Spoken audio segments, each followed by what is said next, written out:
onílé ọlá. Wàràmọ̀jẹ́ ọmọ onílé ọlá. Wàràmọ̀jẹ́ ló máa wọ àjèjì wòye. Wọ́n ṣe ségesège. Wọ́n láwọn onígbọ̀mí kó símú. Àwọn onígbò sọ̀yàwó ẹsẹ̀. Ojú kò firi. Gbogbo wọn bọ̀ omi kó símú. Wọ́n sì bó sọ̀yàwó ẹsẹ̀. Ìgbòho mọ̀rẹ́. Ọmọ abẹ́rẹ́ mẹ́ta Ìgbòho. Ọkọ̀ jẹ́. Ọkọ̀ tẹ̀. Ọkọ̀ tó kù ní gbogbo aráyé fi ránṣọ ẹ̀rí. Ìyànjẹ ní Ìgbòho fẹ́.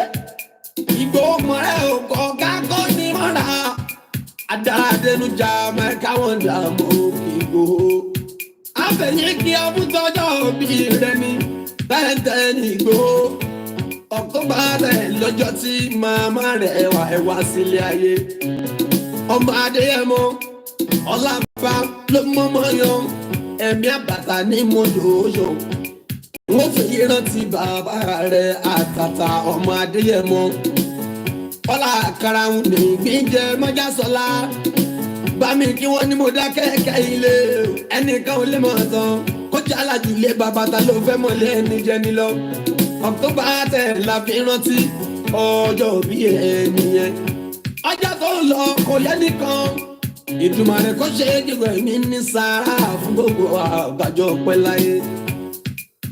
Ìgbòho Sunday mo kí ẹ kú ayọ̀. Ọmọdé ẹ mọ Ìgbòho Sunday ọjọ́ bí ẹ lò ní. Màmá ni ọba mi kí Sunday wá ṣe púpọ̀ ẹ̀ láyé. Òṣòro kọ̀ṣọ̀ wá kí ẹ Ìgbòho Sunday pé ó kú ayọ̀. Ìgbòho Sunday ọjọ́ bí ẹ lè ní mo wí. Wá ṣe púpọ̀ ẹ̀ láyé agbára dé.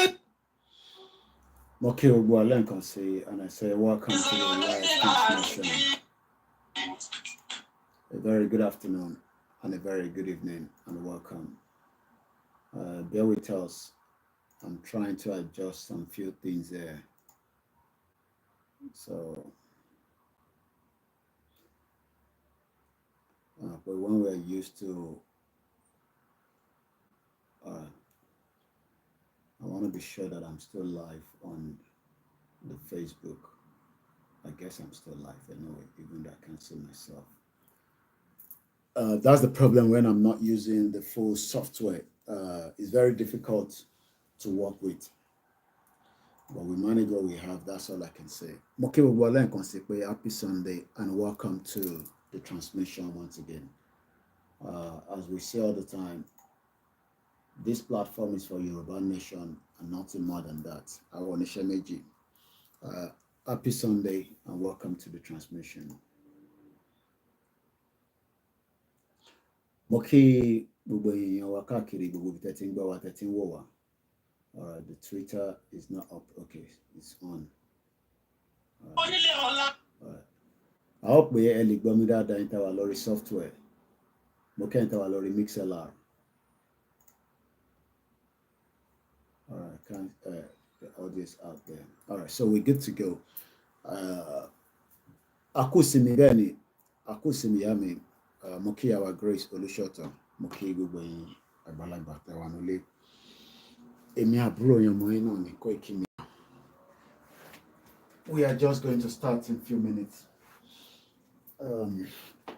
Katu she analysis being conscient loni nile.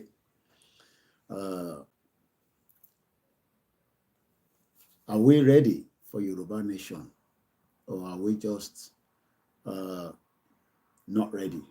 I believe we are ready, but we still have so many people that are not ready.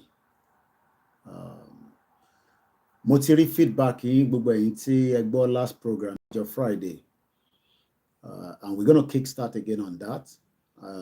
It's going to be more interactive today. So that means, I'll take questions, but I need to set up all the platform before we go live. Some of my platform is not ready yet. Some of them are ready, some are not ready. You can also help us to, to tell somebody else about the program. So in case Tabawa aware, Elibawa Sofelo me now. I to deliver a message Oloye. ọ̀sẹ̀ kan ló fún ẹ̀yin Fúlàní tẹ̀bẹ̀ ní gbogbo ibi tẹ̀ ti ń pa àwọn èèyàn wa 1 week ní tó máa ṣẹlẹ̀ after 1 week etí yẹn á gbọ́ nígbà yẹn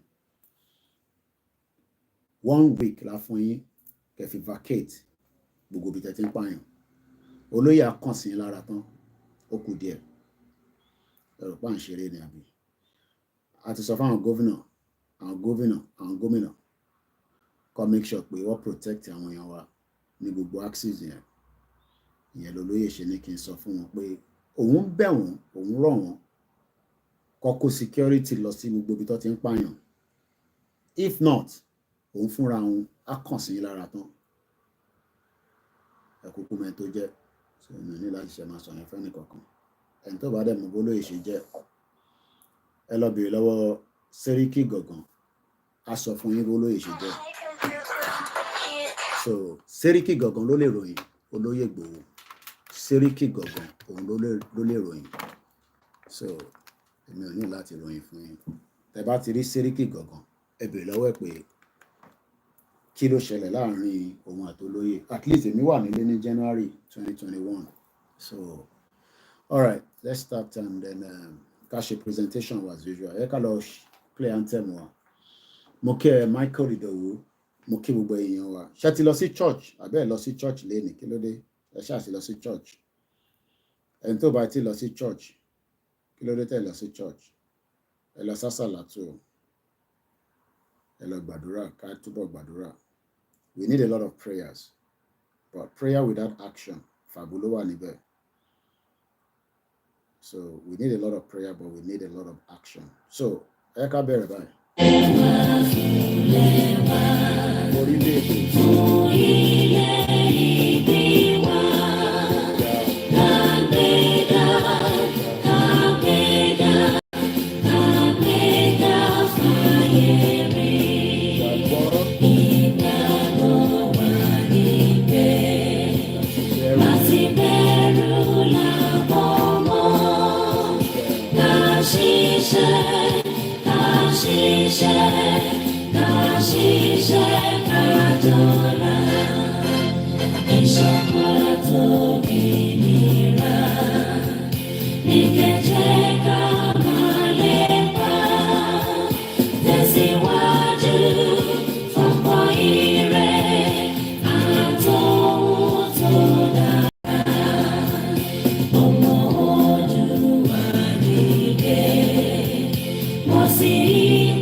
ṣé dáadáa ni àtúbára wa wẹ́dà tí òtútù ti ń dé kí ní ó tutù ó ṣòpò wẹ́dà inú ilé ti temperature yẹn ti ń drop I can feel ẹ̀yin náà tẹ́ bá wò láti ta ẹ rí pé ó tutù àtàn air condition náà òtútù akọ máa múyàn nínú ilé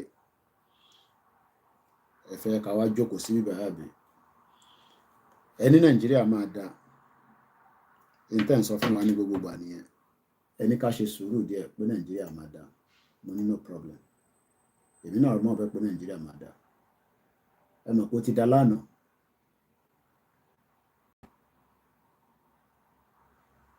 ẹ má dá àwọn ọmọ Ìgbò yẹn lóhùn tó bá ti sọ jájàgbá máa gbọ́ orí ẹ̀ kúrò lórí broadcast ni bomb bastard ni wọ́n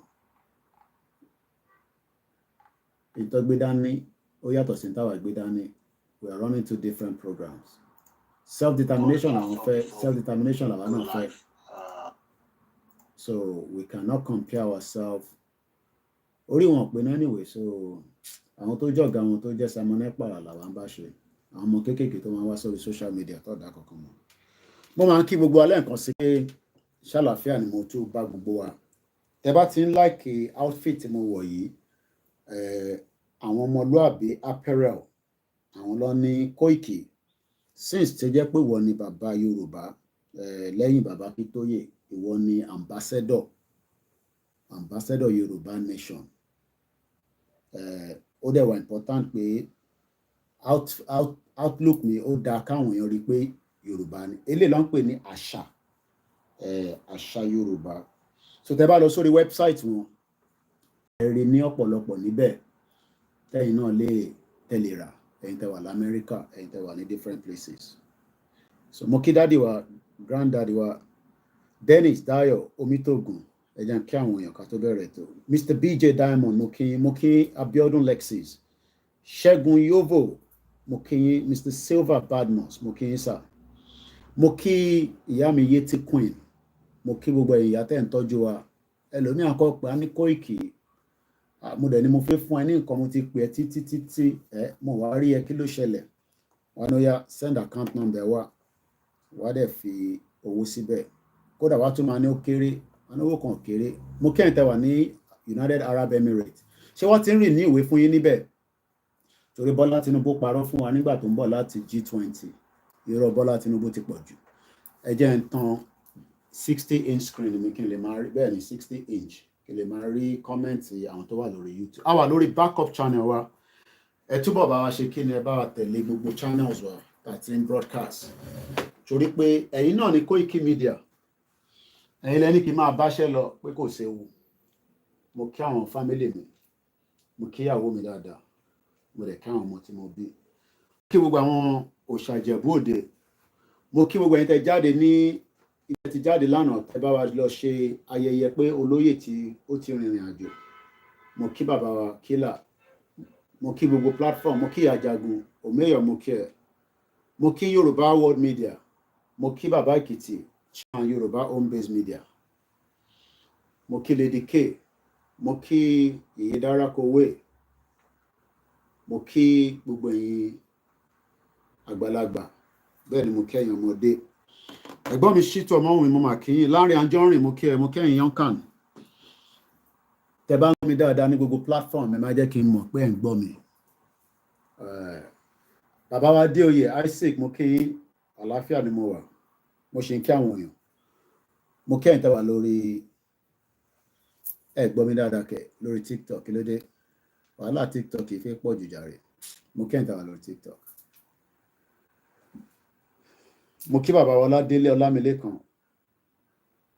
mo kí gbogbo yín lẹ́ẹ̀kan sí ẹ ṣé ń wọlé bàbá mi Adéọ̀ṣun Àgbẹ̀lọ́ba èmi àti wọ́n ṣe sọ̀rọ̀ just an hour ago àwọn èèyàn máa ń rò kó bí àwọn ò lè get me ẹ bá pè mí máa get me I love people to reach out to me àwọn kan send email sí mi ẹni tó send email wọ́n béèrè question mo fẹ́ kó jẹ́ lè ní question and answer gbogbo tó bá yé yín ẹ bi mí lórí ìrìn àjò yìí inteba ní understanding I'm gonna be just a little bit interactive ẹ ṣe gan ìgbọ́n mi Tony mo fẹ́ kẹ́ bá mi sọ̀rọ̀ ẹ béèrè questions kódà mo fẹ́ questions tó difficult you ask the question as regarding the visa in UAE the visa is still ongoing what ti ṣe visa fún yín but Tinubu sọ fún wa pé òun ti yanjú ẹ̀ kí ló dé tí Tinubu ṣe ń ṣe báyìí náà kàn disgrace gbogbo àwọn ọmọ Yorùbá káàkiri kí ló dé tí Tinubu ń ṣe báyìí mo kí ẹ̀yin tẹ́ wà lórí Twitter all right let me do this way ẹ jẹ́ máa monitor comment bí báyìí okay ẹ jẹ́ ń lọ monitor comment orí Koiki Odùduwà mo kí wà pẹ̀lú ẹ̀wà mo kí gbogbo àwọn Alhaja White mo kí gbogbo Muslim Association of Nigerians tó wà ní UK ṣé Tinubu tí wọ́n ń scam wa báyìí ni nígbà tó sọ fún wa pé òun máa yanjú visa fún kò dá bẹ́ẹ̀ náà mo kí ẹ̀yin tẹ́ wà lórí Instagram ẹ̀gbọ́n mi Michael ẹ káàbọ̀ sà mo kí bàbá Akíntóyè mo ti bá wọn sọ̀rọ̀ láàárọ̀ yìí then it's a privilege to be one of the forefront of the Yoruba Nation movement tí bá pe bàbá Akíntóyè máa gbé call tí bá pe Dr. Kebe ọ̀run máa gbé call mo kí bàbá wa Prophetic Rufus Eho wọ́n ní but we have OPC and BGL and other forces well we expect them to protect our people àwọn ọmọ Ìgbò tó bá ti wá sọ nonsense mo máa gbá wọn dànù kúrò lórí broadcast ni because Simon Ekpa fún wa ní respect tó pọ̀ gan bọ̀ṣẹ̀rẹ̀ àwọn tó wà lẹ́yìn wọn àwọn ẹranko pọ̀ láàrin wọn Well, I don't tell you if Igboho is coming to Nigeria, but at the fún Fulani in 1 week. My job is not to say to you Igboho is coming or is not. 1 week láti fún wọn. Igboho is coming or not is not a question. Ẹ jẹ́ ká deal pẹ̀lú problem, internal problem. Igboho sílé for 2 years now. Mo rí àwọn àfà mẹ́ta kan wọ́n náà gbórí èèyàn dání ní Ìbàdàn. Born bastard. So orí ẹ fi porí tó bá ṣe ó máa ń di owó àbí ẹ lọ máa gé orí èèyàn ṣé báwọn èèyàn ṣe ń lówó labroad nìyẹn. Mo ṣe ń kí àwọn èèyàn mo kí bàbá Múyìwá Natal mo kí gbogbo ẹ̀yin White Garment Church pátápátá kódà mo rí ìyá àdúrà gan mo mọ̀ bí wà ní London ni ó ti tójọ́ mẹ́ta tí mo ti gbúrò ìyá yẹn ìyá àdúrà èmi náà ti lọ sí church wọn dáadáa nígbà tí mi àti ẹ̀gbọ́n mi gbẹ̀rọ àti heritage àwọn lọ́nà bá wọn cover níbẹ̀ ẹ ṣáà mọ̀ ìyá àdúrà the philanthropist woman mo rí service wọn láàárọ̀ yìí mo kí gbogbo ẹ̀yin KICC mo kẹ́yìn redeem mo kí grandma mo jẹ́ Adésànyà mo kí ìyá mi Awóníyì mo máa ń kí gbogbo ẹ̀yin àgbàlagbà question and answer ẹ bi mí ní ìbéèrè nínú comment section kí n dá yín lóhùn bàbá mi Abíọ́dún Monday mo kí yín Princess Adébímpé Awóníyì mo kí yín mà mo kí ìyálájé mo kí gbogbo ẹ̀yin mothers wa mo kí àwọn ìyàwó Ìgbòho Òòṣà I'm so happy to see Igboho with the children. Very, very happy. Ẹ̀mejì láláyé pè mí láàárọ̀ yìí. Coordinator, mo ní bàá mi kí ló tún ṣẹlẹ̀. No problem. It's a privilege. Èmi ní kọ́kọ́ ni akọni ọkùnrin tó ń bẹ nílẹ̀ Yorùbá.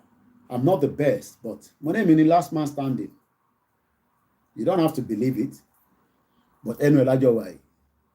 You don't have to agree with it. Mo kí user kí ló dé tẹ́ ẹ̀ lórúkọ yín náà tẹ́ lo user ẹ fẹ́ ká mọ orúkọ yín ni. Let's be proud Yoruba people. Ẹ forúkọ yín síbẹ̀. Ọ̀túnba 10th mo kí DSS ò ní time tẹ́ àwọn èèyàn máa rò pé DSS ní time láti máa wá ka comment yìí. Wọ́n ò ní time.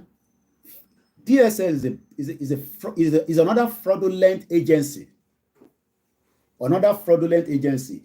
Àwa ló ń wá ṣẹrẹ́yìn tẹ́ wà nínú comment section wọ́n ní ìdẹ̀yìn àdúrà DSS ní pé kó mú mi báyìí yes Koiki mo ti mú ẹ ariwo tó ń pa ìwà tí máa ń gún ní UK and disturb gbogbo Nàìjíríà. Awikonko is no longer a member of Yoruba Nation campaigner. Ó ń ṣe tiẹ̀ there's nothing wrong in what he's doing but he's not a campaigner. Ó ní ọmọ Yorùbá ni wọ́n so content tó ń ṣe yàtọ̀ sí Yoruba Nation. Awikonko is not a member of Yoruba Nation, so I've answered that. Every minute question, and the phone line is open as well. So I get more, because they you were charged like that. Sentobani Iberi. I really thought you people have relent. I'm so happy you are back on the move. Baba mi Múyìwá Natalie, Ironio, we were never relented. Bí ẹ̀yin lẹ wo program wa mọ́ ẹ mọ̀ pé bí ẹ ti lọ sórí òkè ẹ̀yin tẹ́ ń gbàdúrà ẹ̀yin náà ń fi àdúrà jagun nísàlẹ̀ so àwa ò kúrò lórí Yorùbá Nation so when people say that I really thought you people have relent that means pé ẹ̀yin fúnra ara yín lẹ̀ sí bí àwọn blogging lẹ̀ máa lọ ń wò ẹ̀ dẹ̀ mọ̀ pé there's a lot happening in Nigeria ebi ń pa àwọn èèyàn mélòó ló máa fowó ra data ló máa fi máa gbọ́ Yorùbá Nation. But lẹ́ẹ̀kọ̀ọ̀kan ẹ máa check wa out tẹ bá ń follow mi lórí Twitter ẹ rí pé àwọn ò kúrò lórí Yorùbá Nation it's a campaign ẹni tó bá ń campaign òun kúrò lójú kan ẹni tó bá ń campaign you have to be consistent mo kí Easy Dollar so mo kí bàbá wa Samson so àwọn ò kúrò lórí Yorùbá Nation o ẹ ṣe gan ni user 476 ẹ change orúkọ yín náà kí ló dé tẹ̀ ń lo user ẹ forúkọ yín sí náà let's be proud of who we are. Ìyá mi Fatima Mustapha ẹ káàbọ̀ sórí ètò mà inshallah àdúrà àwọn ẹgbà. Bẹ́ẹ̀ ni Ọlọ́run ló ní ìrìn àjò but Ọlọ́run ní sọ̀kalẹ̀. Èmi náà máa ń mo like kò sẹ́ni tó like miracle náà mo kí ìyá mi Elizabeth Adesanya mo kí ìyá tó bí mi lọ́mọ àti wọ́n ti sọ̀rọ̀ lẹ́ǹkan. Èmi náà love miracle kò sí prophecy tí mo ti gbọ́ lẹ́yìn nínú ìta bẹ̀rẹ̀ Yorùbá Nation yìí. Oríṣiríṣi láti gbọ́ and I believe in it but tẹ́ bá ní prophecy tí a ṣe action irọ́ là ń pa. Ẹ béèrè mo fẹ́ kẹ́ bí mi ní béèrè àbí kẹ́ pè wọlé question and answer. Kí ni concern yín? Mr. Godwin Moses mo kí àwọn Biafra great job for àwọn kan ní kí ló dé tí mo ṣe lọ sí Finland. I don't have to be in Finland. Mo kí àmì Fọláṣadé òjò ẹṣẹ ẹkú tọ́jú ọmọ yín ẹ bá ń kí grandma náà ẹ ṣe gan ni mo. Àwọn kan ní pé kí ló dé tí mo ṣe lọ sí Finland. I was not in Finland but I picked up everything that was happening there. Èmi àti Simon dẹ̀ ń sọ̀rọ̀ dáadáa. I don't have to tell you what we talk about. So, àwọn kan ní irọ́ ni Simon pa even up to now. Ẹ mọ̀ pé àwọn kan náà believe in the Simon project. Ẹ mọ̀ pé àwọn náà ní fraction méjì. Wọ́n pè àwọn kan ní DOS.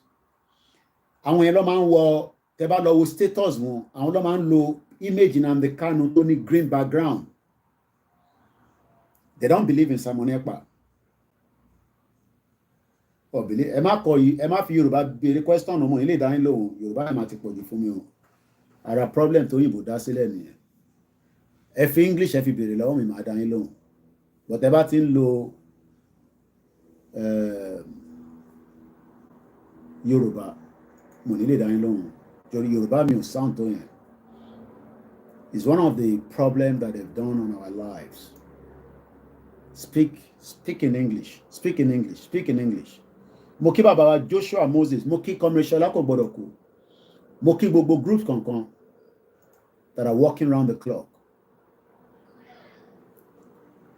Àwọn elite wa mo láǹfààní pé many people check my status because every month mo máa ń fi sínú status mi. I'm one of those that tí bá fi nǹkan sórí status mi nísìnyí ó máa ní views about 1,000 ó lè má fún mi ní revenue ni. Mo kí bàbá wa Kẹ́hìndé Òsénì.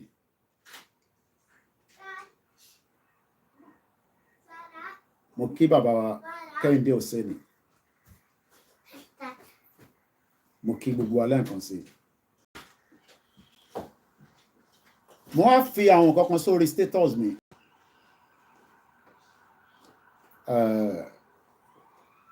And sometimes tí bá fi nǹkan síbẹ̀ àwọn èèyàn máa comment lé lórí. Program tá a ṣe níjọ́ Friday. Program tá a ṣe níjọ́ Friday. Ó jẹ́ kó yé mi pé yeah, bàbá mi Michael ni despite all the ups and downs, is there still hope for Yoruba nation? I feel disappointed when most of the agitators cash out. Tẹ́ bá ní what cash out, I want to understand what people mama padà sórí status mi. When people say people cash out, Sherry, there's a lot of false information in the public domain. Èèyàn lè máa ṣe Yorùbá nation kọ́nà àwọn ṣe mọ́ does not literally mean they cash out. Work or feel like it is something that they want to do again. And in any movement, èyí náà ṣàrá àwọn political party wá kúrò láti APC wá lọ sọ́nà that party but wọ́n sì ṣe kíni wọ́n sì wà wọ́n sì wà together. So I would disagree to say that people cash out. Ṣebí I force anybody kó ṣe campaign Yorùbá nation. Okay, tẹ́ bá ní àwọn tó ń ṣe Yorùbá nation cash out, kí lẹ máa ṣe pẹ̀lú àwọn 50% tó believe in Yorùbá nation? Kódà ìyẹn máa gbé mi lọ sí in tí mo fẹ́ sọ lórí status mi. I'm talking about a very big man ní Nigeria. Big man kan wọ́n comment lórí status mi. Wọ́n ní 90% ọmọ Yorùbá ló wà lẹ́yìn Tinubu. Ẹ̀gbọ́n kan tó sọ.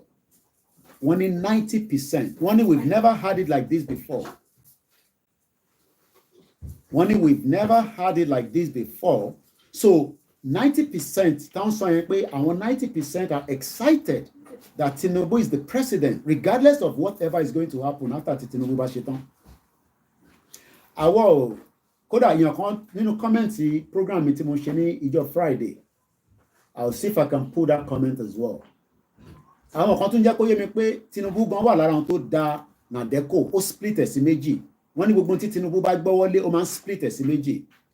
So ẹ jẹ́ ká sì kọ́kọ́ response sórí question yẹn pé àwọn agitators kan cash out.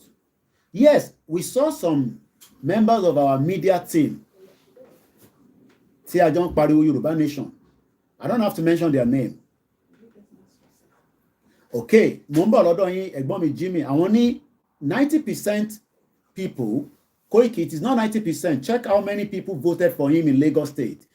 À ń bọ̀ lóbẹ̀ ẹ̀yẹ́ ká tẹ̀sí kọ́kọ́ clear ẹ̀ lórí àwọn èèyàn cash out. I have seen one of the agitators telling people to pay for ram and stuff for Ètùtù when Baba Igboho was detained. Normal nìyẹn now. Ọmọ Yorùbá ni wá náà.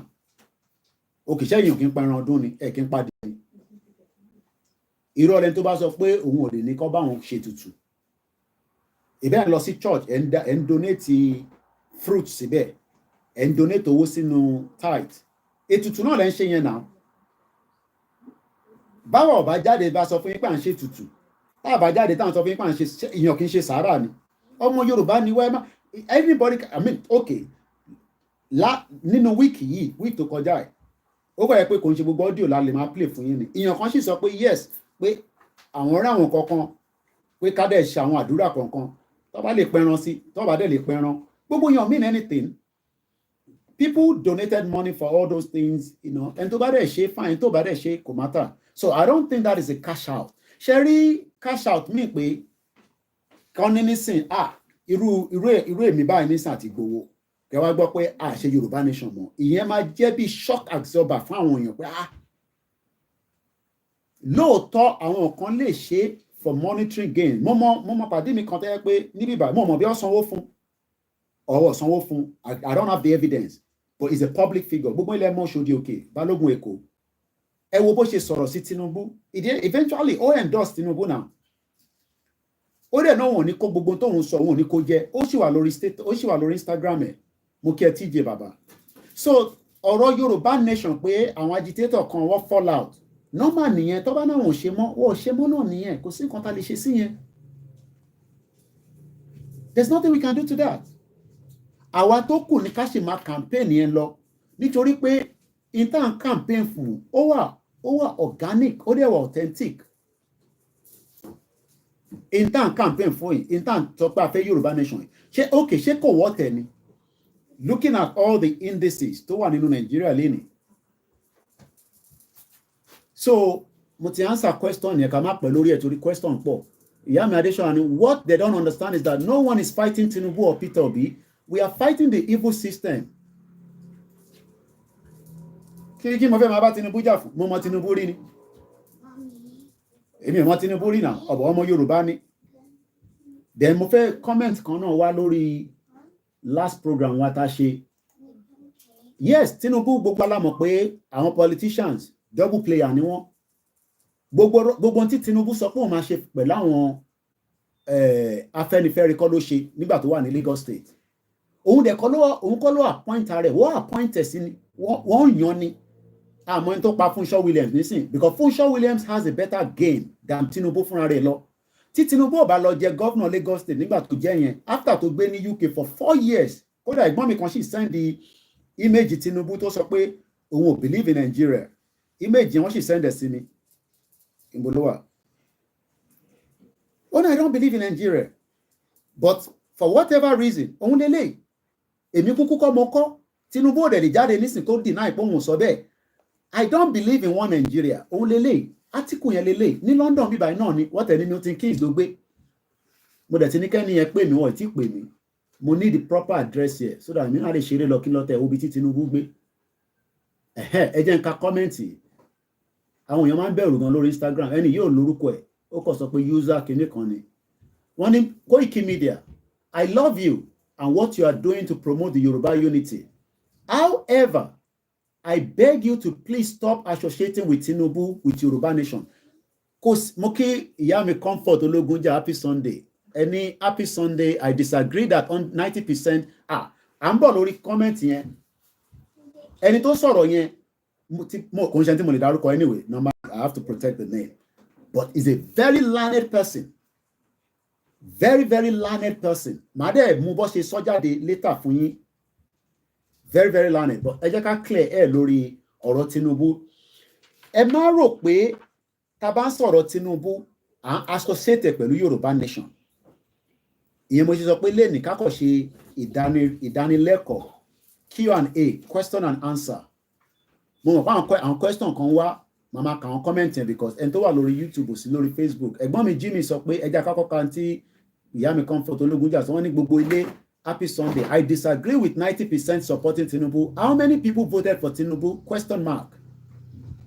Then ẹ̀gbọ́n mi Jimmy sọ pé many Yoruba support which is understandable as he is a Yoruba. However, as a Yoruba man, he has been a disappointment. Yorubas are known to be organized and smart, and so far has been neither. So when they were smart, they were organized. We are tidy ben. But ẹ jẹ́ ká comment tí program tá ṣe níjọ́ Friday. In tí comment yìí wá, èmi dẹ̀ like comment because ẹni tó bá jẹ́ tó ti gbé ní Europe, tó bá like feedback, iṣẹ́ tó ń ṣe, ọlọ́mọ ẹ̀ kó dànù síbì kan.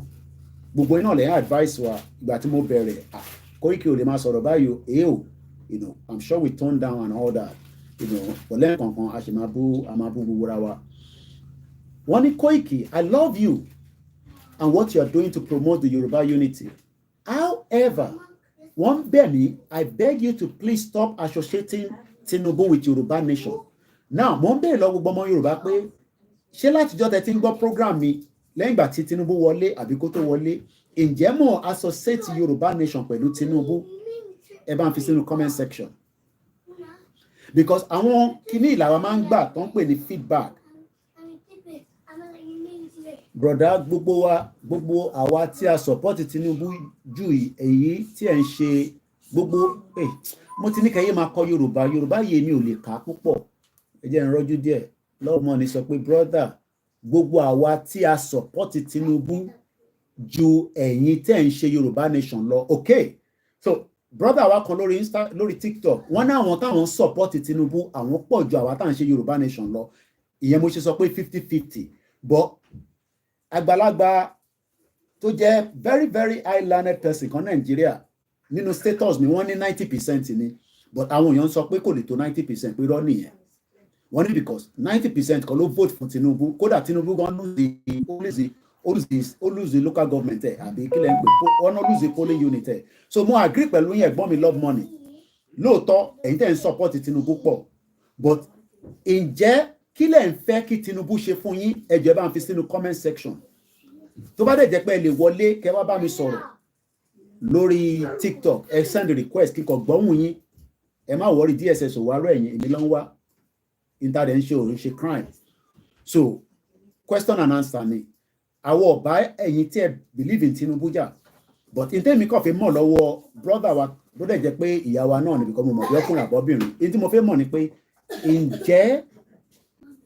ǹjẹ́ àwọn tó ń support Tinubu yẹn kí nìkan tẹ́ fẹ́ gbà padà? Okay, ẹja sáré gbọ́ látọ̀dọ̀ brother wa yẹn kákọ̀ fi ní engagement. Wọ́n connect lọ́wọ́lọ́wọ́. Hello sir. Hello bàbá mi. Ẹ máa káàbọ̀ sórí ètò mi o. A máa jí ń ṣe o. Láṣà àwọn tó láyé tó lọ́run, inshallah. What God cannot do does not exist. Ṣé ká support Tinubu ojú pé wọ́n ní tó bá lé kú méjì àpòfò kọ́lọ́ máa nígbà yẹn Yorùbá ṣe ọ̀rẹ́ àwa Yorùbá fẹ́ ṣe mistake kan irin méjì la kó sínú papọ̀. Irú orin wo nìyẹn? Ẹ bá ń ṣàlàyé ẹ̀sà. Lórí ìkàlẹ̀ kú sínú ni pé à ń jà pé afẹ́ ṣe ààrẹ àtúnjà pàtó gba Yorùbá nation. Ṣó pọ́sibù kárí méjì gbà papọ̀. Wọ́n lè nìkan la máa kọ́kọ́ ṣe ká tó pè kan. Okay. Náà sìn àti ilé kan Ọlọ́run ti bá a ṣe yín sìn mo ògbó jẹ́ kí Yorùbá ṣe wá dìde gòkè báwo ni Yorùbá ṣe fẹ́ dá dúró.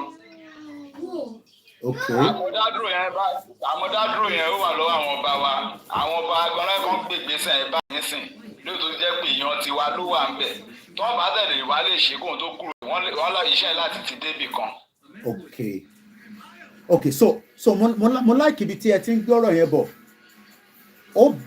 a fẹ́ kí iná a fẹ́ kí igi méjì bọ́nú iná àbí ṣe bá gbọ́ Yorùbá so okay now kí ni expectation ní tẹ̀yin lórí ọ̀rọ̀ bàbá wa because bàbá wa náà ni tí bá fẹ́ disrespect ẹ̀ máa kọ́ Tinubu ìyàn mí nẹ́ni tìbọ̀ ọmọ Yorùbá wa ní Koiki orí òpè ṣé yẹ kó máa disrespect àgbàlagbà but lọ́dọ̀ tiwa Rishi Sunak kì í jẹ́. lè pe bọ̀dá Tinubu ẹ̀ lè pe dáàdì Tinubu because bí nickname Tinubu ẹ̀ fẹ́ jẹ́ lójú tèmi kì í ṣe pé wíwá pé bí Rasaki àbí nǹkan. okay alright èyí tí mo fẹ́ fààyàn bẹ́ẹ̀ nísìnyí ni pé kí ni expectation ẹ̀yin I mean I'm not talking about anything mo fẹ́ mọ kí ni expectation ní lórí ìrìn àjò Bọ́lá Tinubu as the president nísìn kí ni nǹkan tẹ́yin fẹ́ gangan ṣé ẹ má kí n fọ̀rọ̀ sí lẹ́nu kí ni nǹkan tẹ́yin fẹ́ gangan. nǹkan tó àfẹ́ báyìí gbogbo nǹkan tó jẹ́ bẹ́ẹ̀ tọ́ Yorùbá kí bàbá kan bá wà gbà. ok bí ẹ fún mi láwọn example bíi mélòó kan bíi méjì mẹ́ta kan. ok láwọn sìn ó ní àwọn ibì kan tó jẹ́ pé ó jẹ́ concrete local government sí. ok tó bá lè bá create. mo ń gbádùn yìí mo fẹ́ nọ́ọ̀tẹ̀ sílẹ̀ ní ẹ mọ̀ pé àwọn ọ̀rọ̀ báyìí àwa journalist máa ń fẹ́ jẹ́ kó jẹ́ record so that màá lè ní lọ́wọ́ ó yá mò ń gbọ́ so kó tó bá lè bá yín create tó bá lè bá wa kí n má sọ pé ẹ̀yin tó bá lè bá wa create more local government. àwọn local government. okay àwọn state wa náà complete state fún wa especially Ogun state tá a bá wo Ogun state now ó tóbi jù kan tó yẹ kó jẹ́ state kan lọ. okay.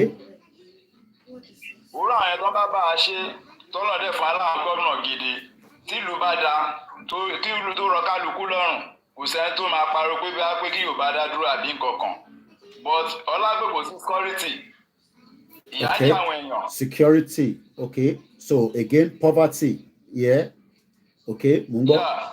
òun ló fa gbòǹgbò tí kálukú fi ń jáde pé kàn dá dúró gbogbo nǹkan yẹn sìn làwọn ń gbàdá kó lọ́n kó ràn án lọ́wọ́.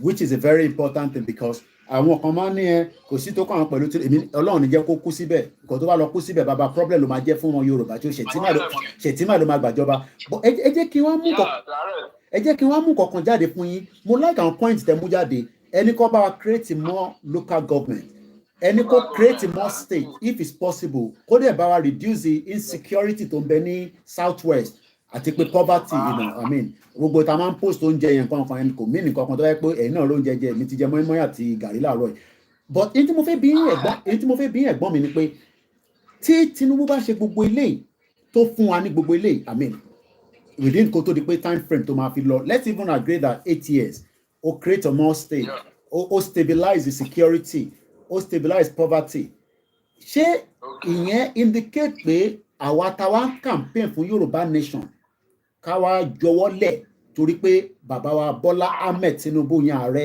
ó ti fún wa ní more state more local government kódà gbogbo security nísìn wọ́n fún ìtàn pè ní autonomy fún state police mo kàn án assume ni o I don't know whether that is going to happen but kákọ̀ factor pé ó máa ṣẹlẹ̀ bẹ́ẹ̀ kí lè rò pé ó máa ṣẹlẹ̀ lẹ́yìn ìgbà tá a bá rí gbogbo eléyìí tí Tinubu bá wá lọ ṣé ẹ fi pé àwa táwa ń pe Yorùbá nation yẹn kí lẹ́yìn máa wá rò lọ́kàn yín pé argument ti yín yẹn ṣé ó parallel mọ́ argument tiwa tó èmi máa ṣiṣẹ́ argument tiwa ẹ mọ̀ pé tí lẹ́yìn sọ nísìn and it's a very good argument because tabaníkàwé lóòótọ́ àwọn north ó lè ní wọ́n àwọn òyìnbó ti fún northerners ní more local government wọ́n ti jẹ́ kí ó dàbí ìgbà tẹ́ pé north ló pọ̀ jù wá lọ irọ́ dẹ̀ ni tabaníkà ṣe proper censor mo rò pé Tinubu máa ṣe censor dáadáa kó tó lọ but àwa yẹ̀ mọ́ bọ́.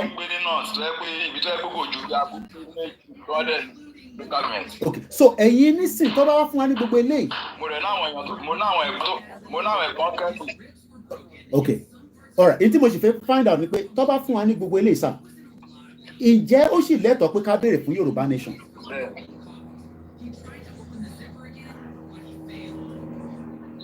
tó bá fún wa ìyẹn ò ní pé ẹgbẹ́ bá gbọ́ ọkọ̀ sọ pé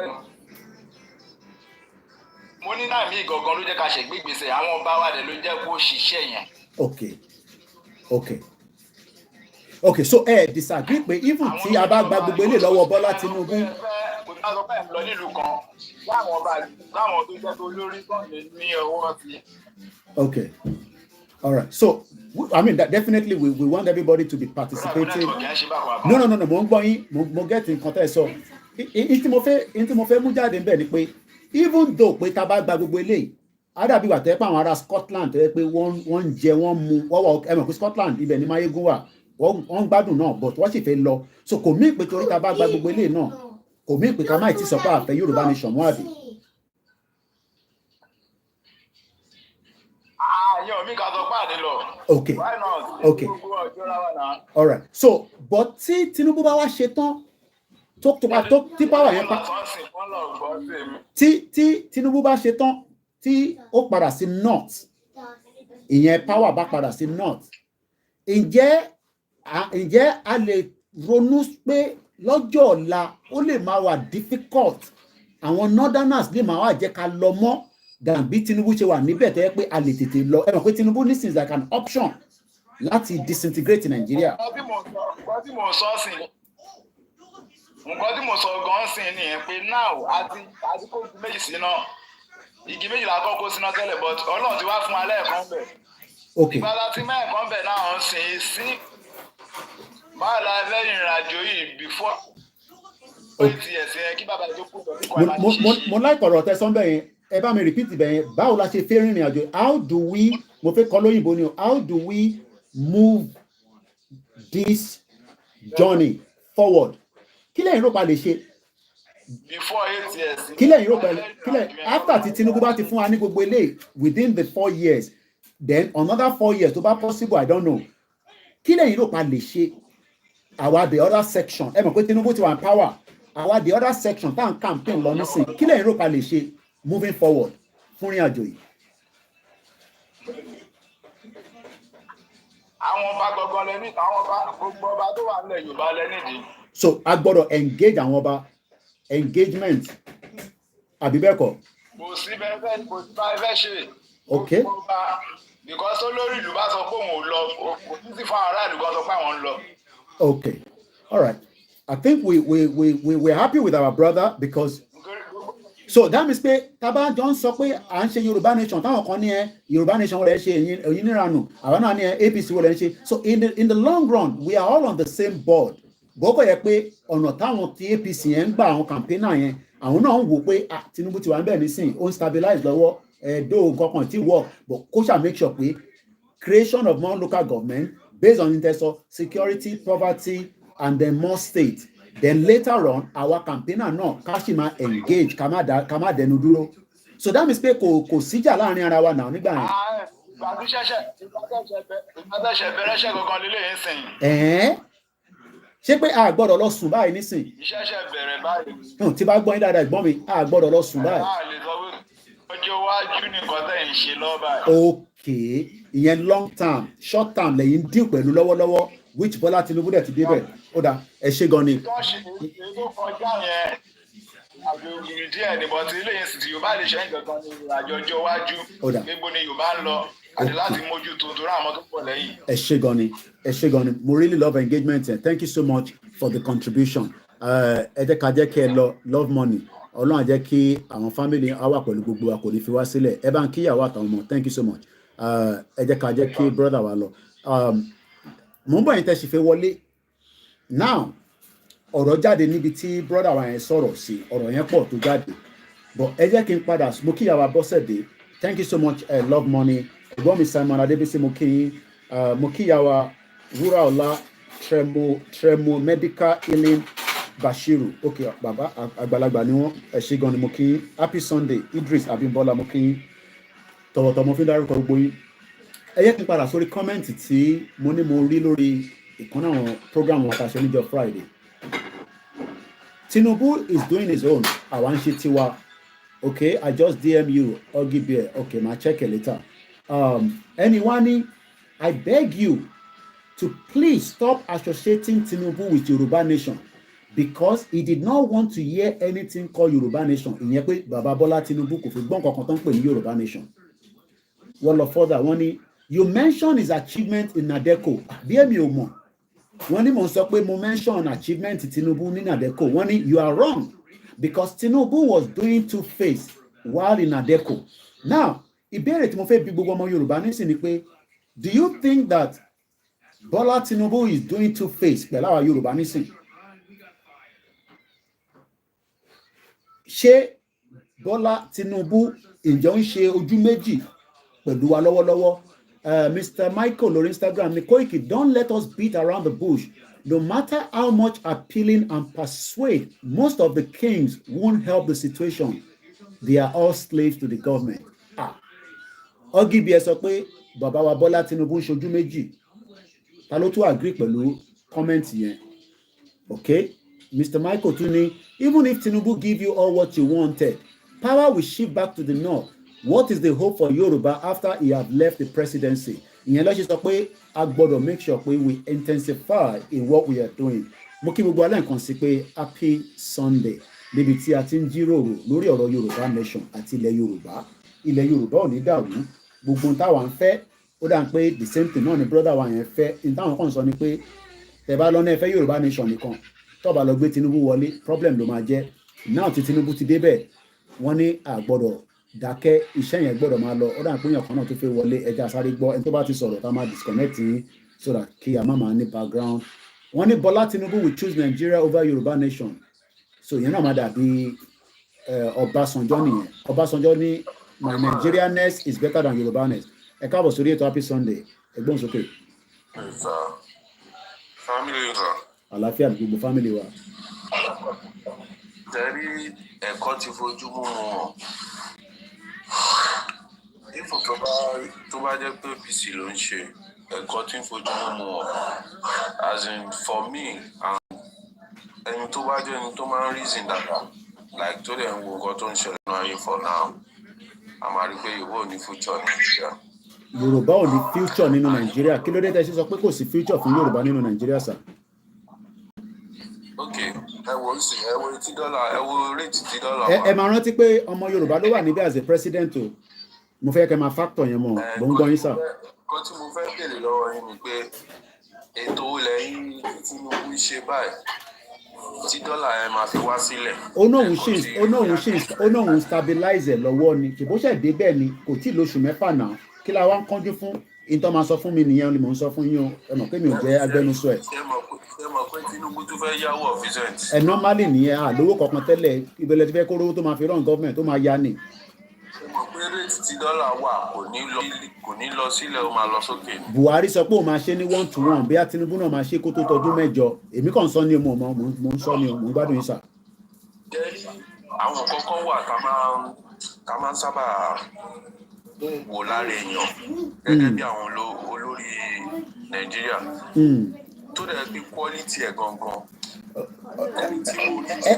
Ẹ má bínú pé mo dọ́rọ̀ mọ́ yín lẹ́nu àgbàlagbà mi tó ń sọ̀rọ̀ ẹ má bínú sà tó bó ṣe wá sọ́mọ́ ìlú ṣe fẹ́ sọ tó bá jẹ́ pé Àtíkù ló débẹ̀ àbí Peter Obi ǹjẹ́ dọ́là yẹn náà máa lọ sókè àbó máa wálẹ̀ ni ṣé personality ni dọ́là fi ń wálẹ̀ ni àbí báwo torí pé mo mọ̀ pé based on economy àti gbogbo tí mo gbọ́ sà. Tẹ́lẹ̀ mo ó ṣẹlẹ̀ ń bẹ̀ ni pé ó ti ṣe díẹ̀ náà táwa náà wà nù ayé lóòótọ́ ọmọdé la ìjẹ́ lọ́dọ̀ but níwọ̀nba pẹ̀lẹ́ni tó bá ní làákàyè tí Peter Obi bá wà ń bí àbá ti kù nǹkan tá à ń fèsì náà la máa fèsì. Okay. Because Nigeria ti wà program. Mo máa like ọ̀rọ̀ yẹn kẹ Nigeria ti wà program. Nigeria is program. Nigeria is program. Olówó máa máa lówó sí ni olòṣì máa máa tòṣì sí ni. So anybody tó bá yẹ pé kò ń ṣe pé bóyá senator àbí ó wà lásán rẹ̀ bàbá jẹ́ bí governor àbí kínní bóyá ó kàn jẹ́ bí pátì ó kàn wà nù pátì ó máa lọ ń pariwo wọ́n máa ń fún ní ráìsì gíríkà méjì ó máa wà nínú ajẹ́ poverty ni kò ń ṣe pé like is what they program for everyone. Yes, it's obvious because still Baba obvious they are not like they don't plan to do anything good for the citizen. Okay. So kí lẹ̀yin rò pé ó yẹ kó ṣẹlẹ̀ because nígbà tẹ́ni bí Peter Obi náà bá wà níbẹ̀ dọ́là máa lọ sókè Àtíkù bá wà níbẹ̀ dọ́là máa lọ sókè. So àwọn èèyàn rí Tinubu based on àṣẹ wọn àṣejù ẹ̀ òun náà dẹ̀ tún gbé sójú wọ́n rí bí èèyàn burúkú nítorí bí ìyàwó ìdí Tinubu lọ but ẹni tó bá ní ọgbọ́n àtòyé ló máa mọ̀ àwọn youth ló kọ̀ pé kàn lè pé ó ní nǹkan tó máa ṣe because tí ò bá ya wèrè jù wọ́n lọ ni pé ẹni okay ṣé wọ́n lè fún Sowore ní power. àwọn èèyàn like Sowore. Nítorí pé Sowore ò dáńsù tó àwọn tí wọ́n operate Nàìjíríà ni. Okay. So bí tó wà lọ́dọ̀ àwọn tó operate Nàìjíríà so tó bá wà bẹ́ẹ̀ gan ó lè wọ́ sí ibi tó lòun ṣe wà bẹ́ẹ̀. Okay, mo kí bàbá Dípọ̀ ẹ káàbọ̀ sà. So tí bá get yín ẹ̀gbọ́n mi ẹni Nigeria is program báwo la ṣe máa on program tó wà program yìí. Bá ṣe máa program ẹ ni pé wọ́n ní tí kíní kan bá ṣe káwọ́ lórí wọ́n ní tí kíní kan bá ṣe ká lórí àfọmọ́lẹ̀. Tí ó lè ti ta lè ṣe náà ni pé ká fọ́ Nàìjíríà mọ́lẹ̀. Ok, tá a bá máa fọ́ mọ́lẹ̀ kí ni àwọn ìgbésẹ̀ wo la gbọ́dọ̀ gbé ẹ mọ̀ pé the last call la sọ pé Mr. Koiki a disagree pẹ̀lú yín àwa náà agree pẹ̀lú yín but a fẹ́ nǹkan kan báyìí lọ́wọ́ Tinubu náà àmọ́ tẹ́yìn bá fẹ́ move forward ẹ gbọ́dọ̀ engage àwọn ọba ẹ dẹ̀ gbọ́dọ̀ ṣe àwọn kankan kí lẹ́yìn rò pa gbọ́dọ̀ ṣe láti lè fọ́ kíní mọ́lẹ̀ because kíní tó wà program yìí ó ń affect gbogbo wa bó ṣe ń affect ẹni tẹ́ wà nílé ó ń affect àwa náà bí yàn kan bá fún mi 50,000 nísìn tí bá sẹ̀ǹdẹ̀ sí yín nísìn kò tiẹ̀ tí ra rice débi tó fẹ́ rẹ̀ òróró tó fẹ́ ra epo kò ń ṣe pé bí wàá náà kò wà expensive o but ẹ̀yin tẹ́ wà nílé it seems that the pressure is cooking in tó dẹ̀ wà program yìí kí la máa ṣe tó máa wà the program o mo fẹ́ kẹ́ ṣàlàyé fún wa mo náà fẹ́ kọ́gbọ́n lọ́wọ́ ìyẹn mọ̀ pé èyí jẹ́ bí Q&A ẹ má bínú fún all the background noise at the background mo kí bàbá Dípọ̀ mo kí bàbá mi Waris Jinadu mo kí mo ń gbádùn yẹn ẹ̀gbọ́n mi lọ mo fẹ́ kẹ́ pé méjì nínú comment section Instagram TikTok ni tẹ́yìn bá sọ̀rọ̀ tán màá gbé lómi wọlé mo sì ń gbádùn nǹkan tẹ́ ń sọ lọ ẹnọ́wà program mo wá ní ẹ là wá lóye báwo la ṣe máa hàn program ẹ̀ tí kò dẹ̀ ní dìjà tí kò ní di wàhálà tí kò ní di sùúrùtù.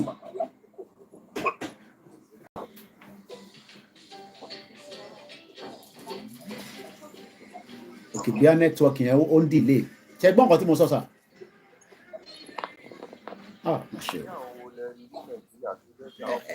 ẹgbọ́n ẹ bá agbẹnu sí máìkì yẹn dáadáa bí earpiece lẹ́ ń lọ èyí tẹ́ wà nílé ẹ máa ń láìkì earpiece yẹn gan ìgbà mi kò dẹ̀ ń da káwa máa ń lò ó. mo ní báwo la ṣe pé on program Nàìjíríà. nǹkan tí mò ń sọ ni pé nínú àwọn tí wọ́n jẹ́ gbòǹgbò tó ń darí Nàìjíríà tálẹ̀ rí tó against Tinubu tẹ́lómi bá kọ́ wà sọ orogún òwò bóyá PDP ni ó lè sọ one or two things ọkùnrin ṣe pé bóyá ó dénú ẹ̀ táwọn APC bá ti pè sẹ́yìn tó ti ọ̀gbẹ́ni wá ìwọ náà gbà hàn kan ó ti dákẹ́. Okay. Because no matter àwọn tó wà ní top ní PDP ọ̀pọ̀ pé OPC ló ń rúlù Nàìjíríà yìí wọ́n níbi tí àwọn náà ti ń jẹ tiwọn o àwọn tí wọ́n máa ń ṣe mítìn. ẹ ṣe gan Mr. Smart fún wọn sà. àwọn yẹn ni wọ́n sọ sínú òkùnkùn. Okay. So wọ́n ní bó ṣe ń gba contract lọ́wọ́. But you know, I mean, okay, mo get àárín yẹn but ẹ mọ̀ pé ìjà tẹ̀lé opposition lọ́wọ́lọ́wọ́ nísìn ẹ mọ̀ pé opposition ló yẹ kó máa checkmate government. I'm not sure whether PDP is an opposition anyway but tí fún mi nìkan tí mo fẹ́ gbọ́ gangan program yẹn bá ṣe pé the program ẹ̀ ìyẹn lèmi sì fi mọ ọ̀nà tá a fẹ́ gbà because ó lè jẹ́ tẹ́ ń sọ nísìn ló máa ṣe ìwúlò fáwa náà mo lè lọ gbé fún bàbá Professor Banji Akintoye ìmọ̀ àti wọ́n ti sọ̀rọ̀ láàárọ̀ ìmọ̀ láǹfààní àti bá bàbá yẹn sọ̀rọ̀ mo lè ní alàgbà kan bá mi sọ̀rọ̀ lórí TikTok wọ́n dẹ̀ sọ àwọn kankan irú ìtọ́ ọlọ́ba dé nísìn ẹ mọ̀ pé bàbá wa olóyè Ìgbòho ti ní ká má bọ́ àwọn ọba mọ́ wọ́n ní ká fà àwọn ọba sílẹ̀ ẹni tó bá sì ń bú ọba kódà ẹ lè pè lórí program wa nísìn kẹ bú ọba èmi ò ní allow because nǹkan lè bá sọ agbọ́dọ̀ follow ẹ̀ kí la lè ṣe láti on program ẹ̀ á ti mọ̀ pé PDP àti APC ọmọ ìyá kan náà ni gbogbo wọn but kí làwa lè ṣe àwọn aráàlú báyìí kájọ ń bára wa sọ̀rọ̀ báyìí torí Sàràkí ò rí mi bá sọ̀rọ̀ èyí náà rí bá sọ̀rọ̀ àfáwà tá a bá fẹ́ tẹ̀lé wọn lẹ́yìn tá a dẹ̀ máa ṣe bọ́ìbọ́ì fún wọn àwọn ọ̀dẹ̀ fẹ́ ṣe bọ́ìbọ́ì fún wọn ẹgbọ́n sókè mò ń gbádùn yín ká lè gbẹ́ lómi wọlé. ṣẹ́rí ẹ̀ kì í sọ nǹkan fún yín.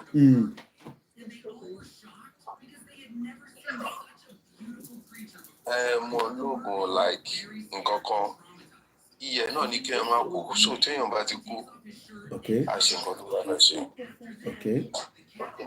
Option Nàìjíríà náà ni Yorùbá nation. So ẹ sì dúró lórí option yẹn so option yẹn náà ni Yorùbá nation. Option ni kò sí option kankan bí kan like kò sọ́gbọ́n ta lè dá sí because àwọn tó wà ń bẹ̀ yìí wọn ò gbọ́ nǹkan kan wọ́n ti gé tiwọn. Ìmùlẹ̀ ni nǹkan báyìí ni wàá ṣe tó bá débẹ̀ tó bá ti ṣe wà ń bẹ̀ ní nàá. Èmi ò mọ̀ ń béèrè ẹnu kémi ti kúrò létí pé wọ́n dẹ̀ ní kí n má wà lé nísìn so ẹ̀yin dẹ̀lẹ́ wà ń lé mo mọ̀ bí ẹlẹ́lẹ́ yìí náà wà so nísìn pé so nísìn tẹ́ ẹ̀ sọ nísìn ni pé tí bàbá wa Bọ́lá Tinubu náà bá jẹ́ ìmùlẹ̀ probability pé àwọn tó ń rò pé ó máa gbé wọn lọ fún restructure regional ǹjẹ́ yẹn máa bọ́ sí báyìí because wọ́n ní ẹni sọ̀rọ̀ ẹjẹ́ kí n ká bíbáyìí fún yín because comment tó wá lánàá wọ́n ní Tinubu fúnra rẹ̀ is a two-face wọ́n ní ojú méjì ló máa ń ṣe èmi kọ́ mo sọ bẹ́ẹ̀ o wọ́n ní you mention his achievement in Nadeco wọ́n ní you are wrong ẹ má bínú sí mi ò mọ̀ ní o because Tinubu was doing a two-face kódà wọ́n ní is a double traitor ǹjẹ́ yìí náà gbàgbọ́ bẹ́ẹ̀ pé ojú méjì ló máa ṣe Bishop ẹ kọ hold on síbẹ̀ má sọ̀rọ̀ ẹ jẹ́ kẹ́ni tó ń sọ̀rọ̀ láàrin tán Bishop ẹ hold on síbẹ̀ mo ti gbé wọlé mo gbádùn yín ẹ̀gbọ́n mi lórí TikTok. ẹ ní sùúrù sẹ Bishop ẹ ní sùúrù síbẹ̀. mo gbádùn yín lórí TikTok. ó wà obvious pé Tinubu ń ṣe ojú méjì tó wáyé pé Yorùbá máa ń pòwe kan pé tí ọmọ ò bá bá ọmọ onígbà pèlè yẹ kò ṣàṣọdá tó wá pé lóòótọ́ ni Tinubu tẹ̀lé Awólọ́wọ̀ pẹ̀lú ọkàn Awólọ́wọ̀ fi ń ṣe ilẹ̀ Yorùbá kò yẹ kí Yorùbá wà nù wàhálà táwa. ẹni sùúrù bí a ká sì ṣe sùúrù because bí a ṣe wọlé ó ṣì ń balance lọ́wọ́ ni a máa padà sọ́dọ̀ yẹn máì tí lọ ìgbọ́n mi ẹja sáré gbé kọ́là tó wà lórí line Bishop ẹgbọ́n sókè mò ń kẹ́yìn àgbàlagbà ẹ̀yin ọ̀jọ̀gbọ́n là ń bá sọ̀rọ̀ lénìí eléyìí sọ̀rọ̀ à ń tukọ́ síra wa ẹ rí pé mo ra calm down mo fẹ́ gbọ́ nǹkan tẹ́yìn fẹ́ sọ kémi náà kájọ jù síbí kájọ jù sọ̀rọ̀ ẹ bá mi mute ọ̀dọ̀ yín ẹ̀gbọ́n mi Diamond ká fi gba kọ́là tó wà lórí line ẹ ló kọ́là ẹ̀gbọ́n sókè. ó ṣe gan Koiki. ẹ káàbọ̀ sir. Thank you very much. You're welcome. Yeah. Now tí ó dá pé òye ò tí ì yé ọ̀pọ̀lọpọ̀ àwọn ọmọ Yorùbá àtàwọn tó pariwo àwọn fẹ́ Yorùbá nation òye Yorùbá nation tá a fẹ́ gbàgbọ́ pé òye wọn tó yé Yorùbá nation tá a fẹ́ gbà yìí tá a ń ṣètò tó bá yé wọn kò sẹ́ni kankan tó máa kú Tinubu ọ̀ráyè Tinubu ṣèbí nǹkan tá à ń sọ nìyẹn wípé kò sí kankan tí Tinubu máa rí síbẹ̀ kí ló dé tẹ wọ́n blame ẹ̀ ohun tá a sọ ló ń ṣe now and it's good for us. It's good wípé a sọ fún ó dẹ̀ rí bẹ́ẹ̀ tí Tinubu bá débẹ̀ tó bá rí Nàìjíríà ṣe àwa la mọ́fo Yorùbá nation ló mọ́fo nìyẹn and the struggle will go down because there is no need for leaving Nigeria because Nigeria is now becoming okay. But a ti sọ fún tẹ́lẹ̀ yìí pé ó ti dàrú má lọ ó lẹ̀ náà òun fẹ́ lọ test is the last joker. He don't want to go and test his ability. And he has finally gone and tested. Now ó wà there, ó mess up, ó gbọ́mọ̀ pé òun mess up. Ṣé nǹkan táwa ń sọ ń sè ṣó tà àbí kò tà? Àwọn ọmọ Nàìjíríà bá sọ fún pé ẹ má dìbò tí wọ́n dìbò. Ṣé adarí àbí àdarí? Okay. So there is no need for anybody trying to abuse Tinubu or what concerns with Tinubu. Any sort of Bishop. Leave Tinubu alone. Ó máa ṣe period àádẹ́ kúrò.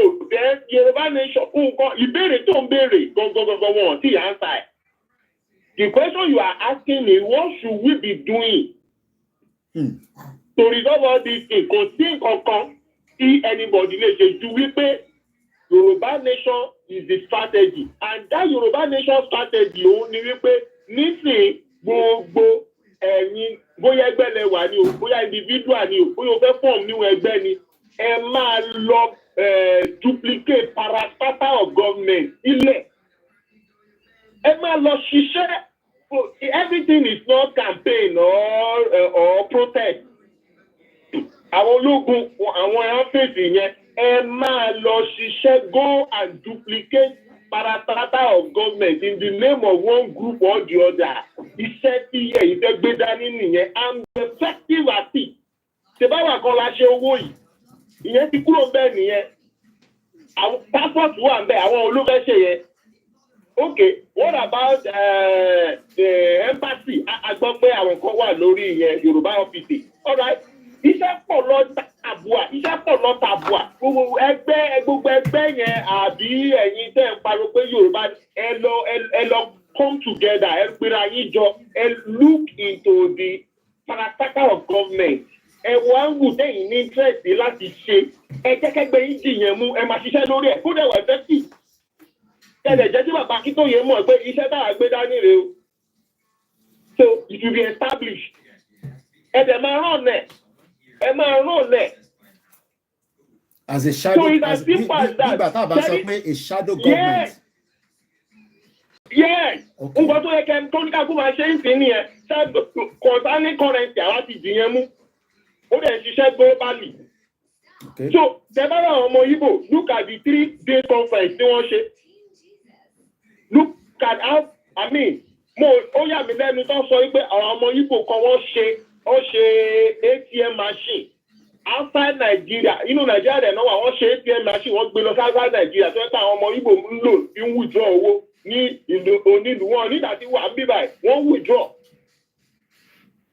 Àwa náà ní Yorùbá ti ṣe oríṣiríṣi iṣẹ́ very soon àwọn èèyàn by next week now àwọn èèyàn máa rí nǹkan tó at least we have a program too our own conference too. tó tí bàbá Akíntóyè máa tó máa wà out. So nǹkan tí question tó béèrè òun ni mo fẹ́ analyse lórí wípé wọn ẹ̀ answer ẹ̀ kí ni ká máa ṣe fún nǹkan tá a máa ṣe ní ẹ lọ duplicate parastatal of government ẹ wá ìkan tẹ̀yìn mọ̀ ṣe ẹ bá ṣiṣẹ́ lórí ẹ̀ kẹ́dẹ̀ máa gbé ẹ jẹ́ kí bàbá Akíntóyè mọ̀ ń pa ẹ̀ ó lè fún yín ní àṣẹ àtòhùntẹ̀ kẹ́ máa gbé iṣẹ́ yẹn ṣe don't start idle and feel that all about Yorùbá nation is about rally and protest no a ti pariwo tó gbogbo èèyàn ló ti mọ̀ wá gbogbo èèyàn ló ti mọ̀ Yorùbá nation so that's not the only thing àwọn nǹkan tó bá jẹ́ pé yẹn làwọn gbé dání ẹ fà àwọn yẹn sílẹ̀ kó jẹ́ pé rally lọ gbé dání publicity media àwọn media wà ń bẹ̀ TV so gbogbo yẹn máa lọ ṣiṣẹ́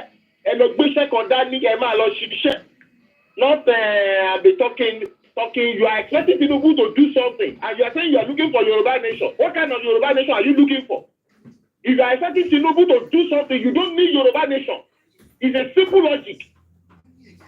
Tinubu can never do anything. Kó tó wọlé ni mo ti sọ. Tó bá lọ gbé Póòpù Vatican.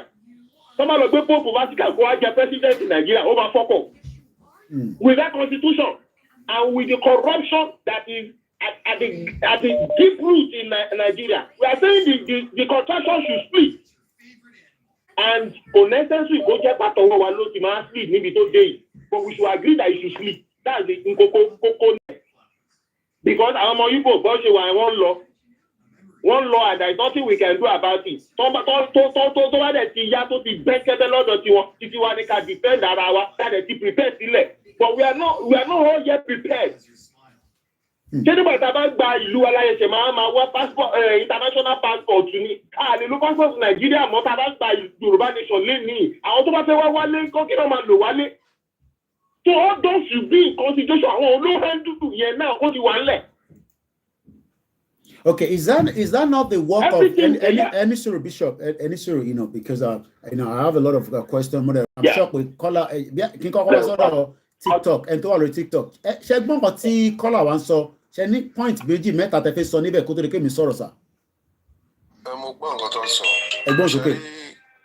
Based on nǹkan tí mo kọ̀ rí tó ń sọ tó dá lé lórí ojú pé pẹ̀lú nǹkan tó ń ṣẹlẹ̀ for now kò yẹ kẹ́nìkan ní as in ọkàn méjì we have to focus on what we want to do like to them our successful fún wa to ma change life everyone like Yoruba nation kò yẹ anybody need two mindset based on tábàdẹ̀ tí nínú two mindset gbogbo nǹkan tó ń sọ yẹn ló máa ṣe like ó máa yẹ kí everybody focus on okay ẹ̀yin ti ṣòwò òkè ó yá ẹ ká wa mọ̀ báyìí máa ṣe passport ẹ ká mọ̀ báyìí máa ṣe everything because kò sí ọ̀nà Àbújá kankan mọ́ Yorùbá nation ni. Kò sí ọ̀nà Àbújá kankan mọ́. Reason dẹ̀ ni pé ókè ẹ wò ń sìn ẹ wo bí nǹkan ṣe hard ní Nàìjíríà ń sìn. ẹni tó ń gba minimum wage 30,000 èló ni rice báyìí sí bóyá 70k báwo ni irú ẹni yẹn ṣe fẹ́ survive ẹni yẹn ò yàtọ̀ sẹ́ni tí ò níṣẹ́. Okay. Because iṣẹ́ tó ń ṣe ò lè survive ẹ̀. But all these problems will not go anytime soon anyway. So as much as rice mama loss okay, Nico likely rice might drop wale. But so how do we engage those kind of people? What wants to? Okay. So àwọn kan tí gbàgbọ́ yẹ dáadáa. Àwọn èèyàn tí wọ́n lóye tí wọ́n rò pé bóyá ẹlòmíì ò rí Tinubu rí kò dẹ̀ gba 20 naira lọ́wọ́ Tinubu rí but wọ́n kọ́ ní mindset based on mindset táwọn òbí tí wọ́n fi sí wa nú pé ọmọ wa ni ẹ̀jẹ̀ ò ṣe. Okay. Àkò dẹ̀ ń ṣe gbogbo ẹni ọmọ wa ẹ̀ ń ṣe nǹkan kan fáwọn náà ń gbà yẹn but based on kó jẹ́ Yorùbá wọ́n wò pé kó ṣe even kò bá máa ṣe wrong. All right. Okay. Mo ń bọ̀ lọ́dọ̀ yín padà. Bishop, mo fẹ́ padà sórí ẹni tí ó send this was a comment from the program that I sent on Friday. 2 questions mo máa bi yín mo fẹ́ kẹ́ bá mi answer briefly kó tó di pé ẹ tún lè pè wọlé anytime again ká tó lè fún ẹlòmíì láyè. Ẹni sọ pé I love what you're doing but it seems that you are promoting what you are doing to promote unity Africa bẹ́ẹ̀ but wọ́n ní ká máa associate Tinubu àti Yorùbá nation ǹjẹ́ associate Tinubu àti Yorùbá nation yẹn àkọ́kọ́ ẹlẹ́ẹ̀kejì wọ́n ní Tinubu fúnra rẹ̀ gan was a two-faced while in Adeco wọ́n ń flirt pẹ̀lú Abacha seeking for appointment as a commissioner under him but Abacha discovered that he was a double-faced traitor so he wanted to kill him. That was why Tinubu ran away ló ṣe wá gbé ní UK for 4 years. Message kan dẹ̀ jáde nígbà yẹn pé Tinubu tán pé òun kàn believe in one Nigeria. So the question is, are we associating Tinubu government with a lot of Yoruba nation? Because there's been a lot of people tó ti sọ pé Baba Akintoye wọ́n ṣiṣẹ́ fún Tinubu kódà mo sì gbọ́ táwọn the other media tó sì ń sọ Baba Akintoye ó dà pé Wálé Àlítẹ̀ ló ń sọ yẹn anyway because they always want to pin wọ́n nítorí pé wọ́n ní Baba Akintoye ní kó dìbò ní Lagos State kí wọ́n má bàa gba Lagos wọn lọ́wọ́ wọ́n dẹ̀ tún ní pé torí Baba Akintoye kí Tinubu as the president èmi mọ̀ bóyá èèyàn tún wrong pé as a president èèyàn gbọ́dọ̀ kí àbí kó má kí torí à ń ṣe tara tí wọ́n ń ṣe Yorùbá nation nísìn are we associating with Tinubu or do we need to associate with him at some point because tabaja no tabaja if Tinubu is still in government you and ṣì máa kó gbogbo àpapọ̀ tọ́mọ wa béèrè pé kí ló ṣẹlẹ̀ two fighting táwọn bá dẹ̀ náà wà ọjà táwọn ọmọ the other side Biafra táwọn bá bẹ̀rẹ̀ wọ́n ṣì máa jókòó sórí round table so there will still be a kind of association with Tinubu but maybe èmi mo understand nǹkan tó sọ níbẹ̀ yẹn ẹ sáré bá mi ṣe analysis yẹn díẹ̀ Bishop. Okay, thank you very much. Nígbà kan tí mo wá bẹ́ẹ̀ ní ọ̀dọ̀ Chief Ìbàdàn. Bẹ́ẹ̀ni sà. Mo explain àwọn nǹkan mo lé àwọn èèyàn gbọ́ Yorùbá mọ́ wọn ọ̀dẹ̀ gbóyìnbó.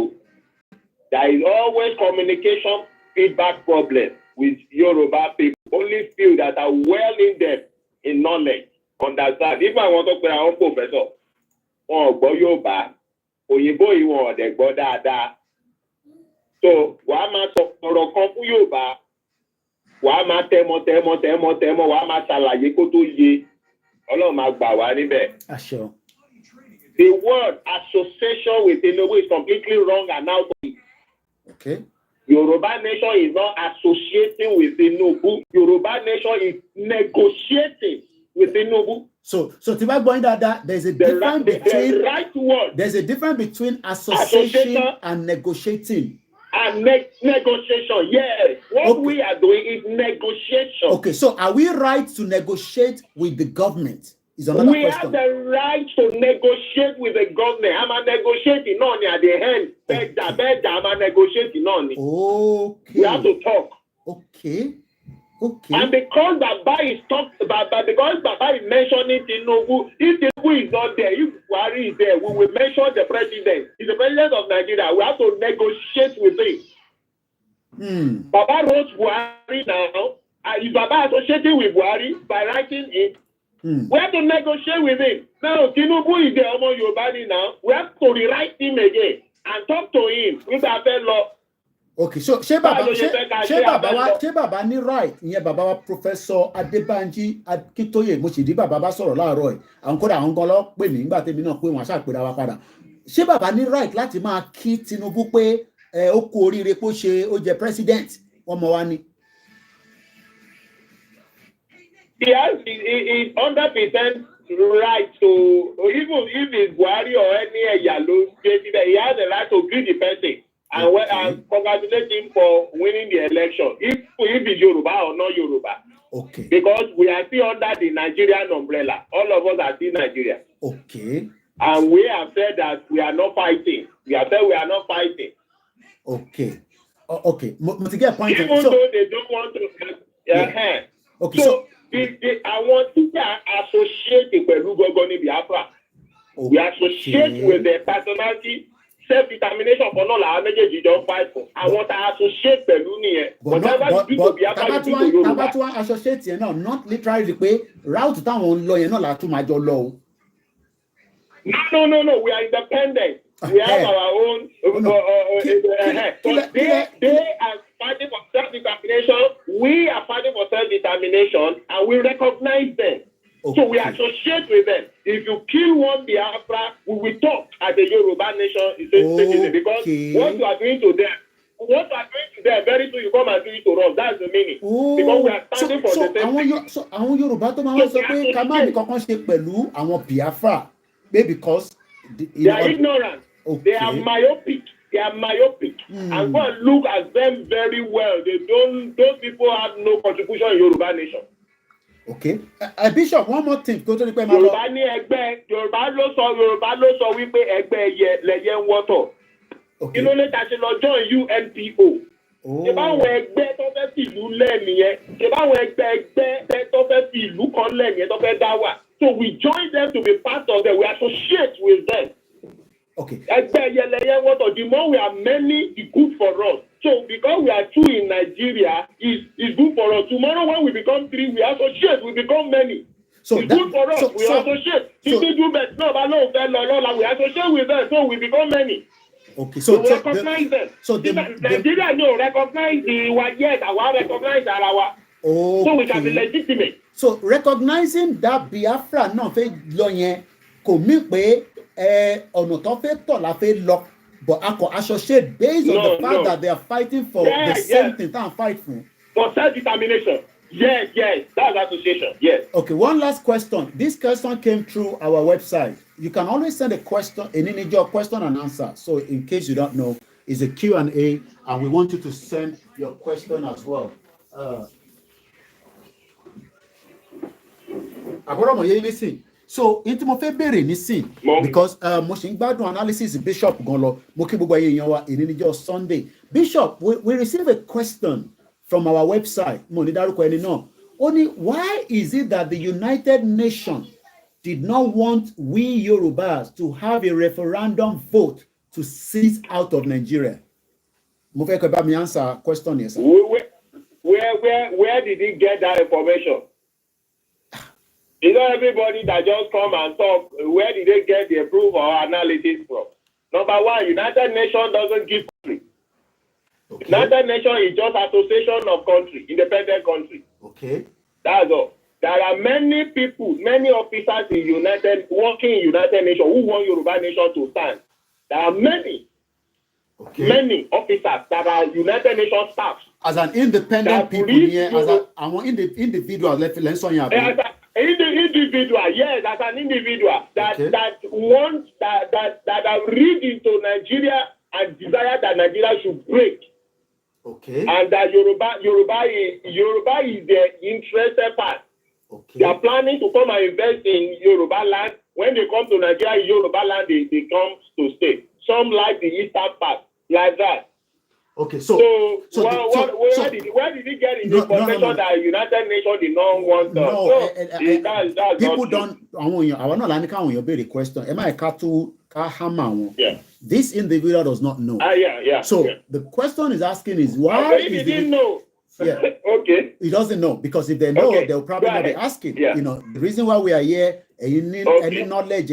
Let us not assume that àwọn tá à ń bá sọ̀rọ̀ even bó ṣe báyọ̀ kan sọ̀rọ̀ láàárọ̀ yìí wọ́n ní wọ́n máa ṣe referendum the next month mo ní bọ́lá ti fẹ́ ṣe yẹn.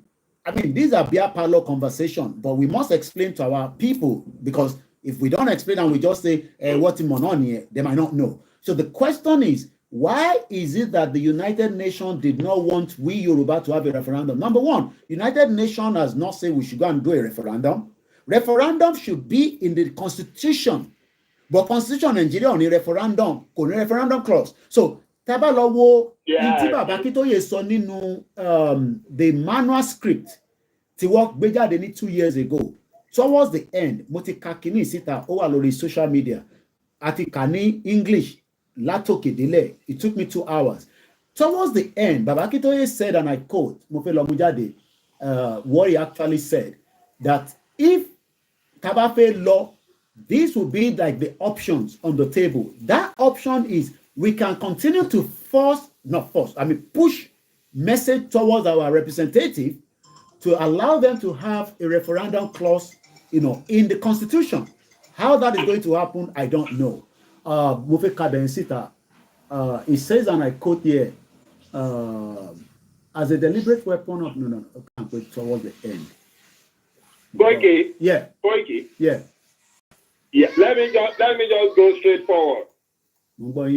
Those who architect Nigeria to be where it is, yeah, forcefully impose the constitution. Okay. And everything that can make us to diplomatically go successfully or negotiate successfully as a removed. So for us to leave, it has to be forcefully taken. That constitution has to expire or aborted or discontinued first before we can have any roundtable discussion. That's why only got to talk pẹ̀lú bàbá. Àwọn èèyàn lè máa lọ negotiate pẹ̀lú Tinubu, but Tinubu kò sí nǹkan tí Tinubu fẹ́ ṣe. Ó máa bá báyìí tó náà máa fi kúrò ní. Okay, all right. Yeah, so òun la jẹ sọ fáwọn èèyàn pé don't vote. Ká ní pé vote in last election tí orí gbogbo àwọn èèyàn pé tán agree tí wọ́n vote. So ìyẹn máa legitimize Yorùbá nation tá à ń fẹ́ yẹn. Tá a bá ti vote yẹn, the constitution expires and is not renewed. What happens is that it's either military takeover there or an interim government comes over. That interim government is not legitimate. That military that takes over too is not legitimate. Then the constitution has been aborted. Then all of us can now come to Roundtable and talk. Okay, so for the fact that Amo Yoruba go ahead, to go and vote in 2023, that means Edu to renew. They submitted their sovereignty. Okay, Edu to renew that sovereignty by allowing. Okay. For the next 4 years. So they can't say anything to that. They have to just accept that until Kamafi find another solution. ABM power for 4 years. I'm gonna buy ABM. Okay, on the final note, Bishop, before you go, the first caller, Lori TikTok, Wani Tinubu should help us to create more local government, create more states, security and poverty. Lẹ́yìn yẹn, a lè máa tún máa sọ pé Yorùbá fẹ́ dá dúró. I mean, even though we are not associating with him, but we can negotiate with him, which is part of, going out of Nigeria. You got to negotiate. Kódà America ti North Korea gan tó jẹ́ ọ̀tá wọn, wọ́n bára wọn sọ̀rọ̀. So I don't see where people say, kí Baba Akintoye kó má bá Tinubu government sọ̀rọ̀. I mean, that would be very, very stupid for people that doesn't understand how, diplomacy and the world works itself. But in the line of the moving forward now on the Yoruba nation movement, kí làwọn symbols, àwọn signs, tẹ́yìn feel pé we should start pushing. I know you've talked about everybody should start doing things, but all difficult because àwọn èèyàn rò pé kí làwọn fẹ́ máa ṣe nǹkan kan. But in the reality, Tinubu fún wa ní local government, ó fún wa ní this, ó fún wa ní that. Does that stop us from still agitating for the Yoruba nation? Number one, Tinubu give you this. Even if Tinubu decided he will be giving you 100,000 as palliative every month, you will see beggars on the street. Okay. $1 today is 1,170. international market, not from black market to black market. We are marrying 1,180, almost 1,200 in black market. Compared to naira or dollar. Okay. Now, how much can 100,000 do in a month? Nothing, because tí o bá wà ní Àlímọ̀ṣọ́ tó ń ṣiṣẹ́ ní Ìkẹjà, in a day to and fro, prepare 5,000 in your pocket. Tó máa gbọ́ mọ́tò lọ, tó máa gbọ́ mọ́tò padà, tó dẹ̀ máa jẹun níbi iṣẹ́. Can you divide 5,000 or can you times 5,000 times 30 or let me say 25? Yes, 5,000 times 25. Can 100,000 and do that? And you go to pay children's school fee. You go to pay your house rent.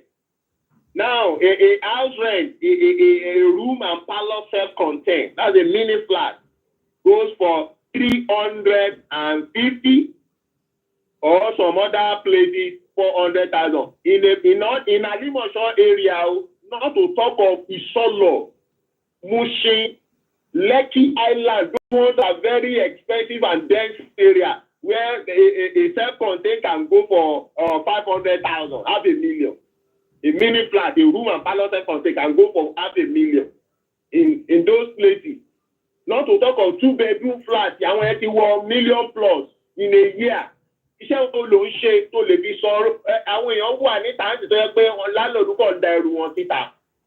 They are homeless. Wọ́n dẹ̀ ṣiṣẹ́, kì í ṣe pé dèdò àjọ wọ́n ṣiṣẹ́. Iṣẹ́ àtowó tó ń gbà ní ibi iṣẹ́. Ẹlòmíín sìn owó tó ń gbà ní ibi iṣẹ́ tó dẹ̀ tẹra mọ́ iṣẹ́ yẹn bí bóun ló ń gbowó tó pọ̀ jù. Maybe 70,000, 50,000 naira lóṣù. Wọ́n dẹ̀ máa sáré láti Àlímọ̀ṣọ́ lọ sí Island nítorí ó fẹ́ gba 70,000 lóṣù. Èló ló máa ká ẹ̀ láti Àlímọ̀ṣọ́ dé Island? Mo lọ kíyàn ní Lẹ́kí lásán. Ó ṣe pẹ́ tí mo ti dé sáìdì ibẹ̀ yẹn. Mo Ọlọ́run ló ní kí n mú ATM mi dání, ATM card mi dání, mo kọ̀ withdraw 10,000 sápò. Kí n tó dé CMS wípé mo ń lọ Lẹ́kí, 10,000 ti tán. Àlọ́ nìyẹn ọmọ òtí sọ àbọ̀. Somebody is in mainland, is working at Island. Ó dẹ̀ èlò lọ fẹ́ fún lóṣù. Ó dẹ̀ ti ná more than 10,000 lọ́jọ́ kan. How much can people earn and handle the inflation that is in Nigeria? Everything needs to be restructured down back. Nigeria does not have market control. Anybody can wake up and say, "Ye bá ní fẹ́ tajà mi, ye bá ní mo rà." There is no price control. A good bread now, a good bread in lọ sí 2,000 naira. Wípé o fẹ́ ra búrẹ́dì tó dáa fún family kẹjẹ, almost 2,000 naira. Because 1,007 ni one bread kan tí mo ṣe rà ní àárọ̀. 1,007 a good bread o. Mini flat ní Mushin 800,000 naira a year. Ṣé o ń gbọ́ mi? Ṣé mo parọ́ sí? Ṣé o gbọ́ mini flat? That's a room and parlour self-contained. 800 iṣẹ́ wo nítorí ẹ̀ ni ó ṣe máa ń dàbí wípé àwọn ọmọ Nàìjíríà bíi pé wọ́n ń dìsọ àwọn èèyàn ní diaspora, àwọn máa bẹ̀bẹ̀ báwọn fẹ́ sanwó lé. Ọ̀wọ́ tó wá wà labroad wà á máa tí ì pé ṣẹ́ni yóò mọ̀ kó o fẹ́ sanwó lé kó máa tọ́jú owó lé, ó ṣe wá ń disturb. I thought like that also before. Nígbà tí mo wá wà ń bí ni mo wá rí nǹkan tó ń ṣẹlẹ̀ tó ń go through ni mo wá understand. Èlò náà hẹ́n tó lè fi they can sustain good life. Good standard of life, they can't. They don't know them at cheap. All right. They don't know them at cheap. Okay, You don't keep the work. Disaster lè ṣẹlẹ̀ tó yẹ ká gbé gbogbo owó yẹn lọ ṣíù. Ó lè jẹ́ ó ń drive mọ́tò lọ, ó ń drive mọ́tò ní tọ́lọ́pàá máa dédé shop wẹ̀. Okay, I mean, all these are problems that have been there for a very long time, and I don't think if we it can be solved by Tinubu just being the president. Tinubu did not even connect. Kò tẹ̀lé ríran rí àwọn problem yẹn. Tọ́lọ́pàá máa ní kó lọ mú iye báwa kò tó wá gba mọ́tò ẹ̀. Ṣé ò ní gba mọ́tò ẹ̀ ni? Owó tó ti keep for many years tó ní you have to release it to collect that motor. They collect the money from you illegally. Wà tún bẹ̀rẹ̀ on the scratch. So is that a country? It's a lawless country. It's not a country that a normal human being can stay. That's why everybody, you have your own security. You have your own water. You have your own electricity. You have the local government of your own family. Hold on, Bishop. Yeah, hello, Bones, okay, lórí TikTok. Sherry, nǹkan tí mo fẹ́ sọ bẹ́ẹ̀ ni pé since tá a ti mọ̀ pé constitution yẹn ò allow wa kí referendum kó go on. As in, tá a bá ní máa tanra wa, tá a ní máa parọ́ fúnra wa. A máa fọmọ́lẹ̀ ní tá a bá fọmọ́lẹ̀ àlọ́ kankan. Because àwọn tó jẹ́ politicians tó wà ní government, they are all criminal. And they are ready to do anything. And táwọn agunbalẹ̀ dúró tí wọ́n lọ́rùn like kẹ́nu máa kú pàdé ẹni tó máa pa, we go nowhere. So Koiki, àwọn bàbá wa nínú struggle yìí, àwọn bàbá wa nínú self-determination ńlá láti have meeting pẹ̀lú, à jẹ́ kí wọ́n mọ̀ wípé the next election is no go area. We don't have to fight with Nigerians. We don't have to fight with Nigerian security, or we have to stand against our politicians. The next election, they will not do that election. So, the election will be announced and will not come to limelight. That should be our strategy and plan, so that it will not happen. So once it doesn't happen, the constitution is breached. And once the constitution is breached, they will declare state of emergency. Okay. Constitution is abandoned. Yeah. Akoko get that rule for the little space of time. Oníkàlùkù bí kórí wọlé náà gbàgbàgbà. Okay. All right. So whether the boy àwọn pọtà náà ti já gbogbo ẹ ti já papò tẹ́lẹ̀ election wọn rí ṣe date of election ti kọjá constitution ti breach. All right. So attempt is I think the constitution ti breach. Ẹ jẹ́ ká come to round table ká wá sọ̀rọ̀. Ìsọ̀rọ̀ ẹ láti máa sọ wípé constitution ò sí mọ́ o. Okay. All right. Ẹ ṣe gan ni Bishop.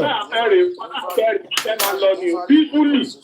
All right. Ẹ jẹ́ ká negotiate the border wa. Ẹ jẹ́ ká negotiate the resources wa. Ẹ jẹ́ ká negotiate àwọn infrastructure Nàìjíríà nílẹ̀ wa. Àwọn gbèsè oní Nàìjíríà jẹ ká máa jọ share. Àwọn gbèsè àwọn owó wo ni àwọn míì jẹ Nàìjíríà tó fẹ́ kọ́ máa share power náà tó máa jẹ́ benefit. Agbógbẹ̀ la máa negotiate border ilẹ̀ wa. Ṣé àwọn local government wo ní òṣàrà Yorùbá tó fẹ́ tẹ̀lé Nàìjíríà gbogbo ẹ̀ la máa negotiate peacefully àádẹ́ secure ara wa kò ní síjà. All right. So our politicians wa là ń láti stand up against not Nigerian security or whatever. Okay. We need to plan that and shun any self-determination leadership that want to stop that. People know because one mi wà láàrin self-determination jẹ́ pé olóṣèlú náà ṣiṣẹ́ fún.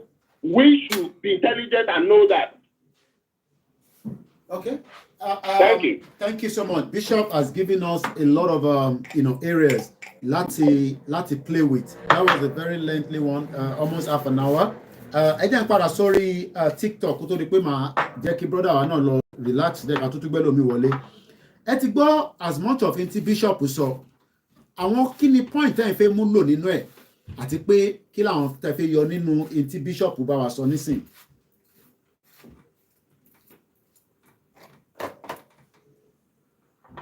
All right, I think the TikTok not a little bit engaged. All right, we will continue. We still have about less than an hour for the engagement as we continue to say that Yoruba people are ready. There's no doubt about it. It is all about more engagement, and more engagement. Those engagements must continue, and those engagements must not stop. It must not stop now, and it must not stop tomorrow. So, and on that note, we can only continue to, to let more people aware of the reason why we want a total exit. Election Olishishe is a complete lie. Election is not working. Many people today are just Moki Baba Kenzie Abiola Mokinsa Moki Biafra lórí TikTok mo de count tó wà lórí Twitter space as well. TJ Baba Moki Elenkansi Moki gbogbo ọmọ Yorùbá Moki yawa Kehinde Adeyemi Akintola Moki gbogbo Grandma Yoruba Nation lagbedani àwọn ògbìn kan mi dání ju Yoruba Nation lọ, and we are here to continue to educate many people. many people sọ fún mi pé lórí status mi wọ́n ní 90% ló fẹ́ Bọ́lá Tinubu. I don't know whether that is true or false, but people today have said that is complete false. 90% did not vote for Bola Tinubu in 2023. Bishop ti ṣàlàyé nǹkan kan fún wa tí mo fẹ́ kó yé wa. We are not associating with Tinubu, as a message came through my feedback on the comment that we should not associate with Tinubu. We will negotiate. And there's no way Tafi Sokpa fẹ́ gba Yoruba Nation then negotiate. Mo kí ẹ _Chinyere lórí Instagram. Mo dẹ̀ kí I think I saw Ama Uche from Italy. This man, good afternoon and welcome as well. So we are going to negotiate. I mean, kò sí bí ẹ ṣe fẹ́ kúrò nínú country kan then negotiate. If you're saying you don't want to negotiate, then I don't know what you mean by you're just going to leave the country. Nigeria is still operating and we want to negotiate our way out. Fẹ́ jẹ́ kó dìjà, dẹ̀ fẹ́ kó dogun. So this is what we will continue to highlight and educate as many people. Let's go straight to the we have another caller on the line. Hello caller, ẹ̀gbọ́n sókè. Ẹ káàbọ̀ sórí ètò. Yeah. I'm going to ẹ káàbọ̀ sórí ètò.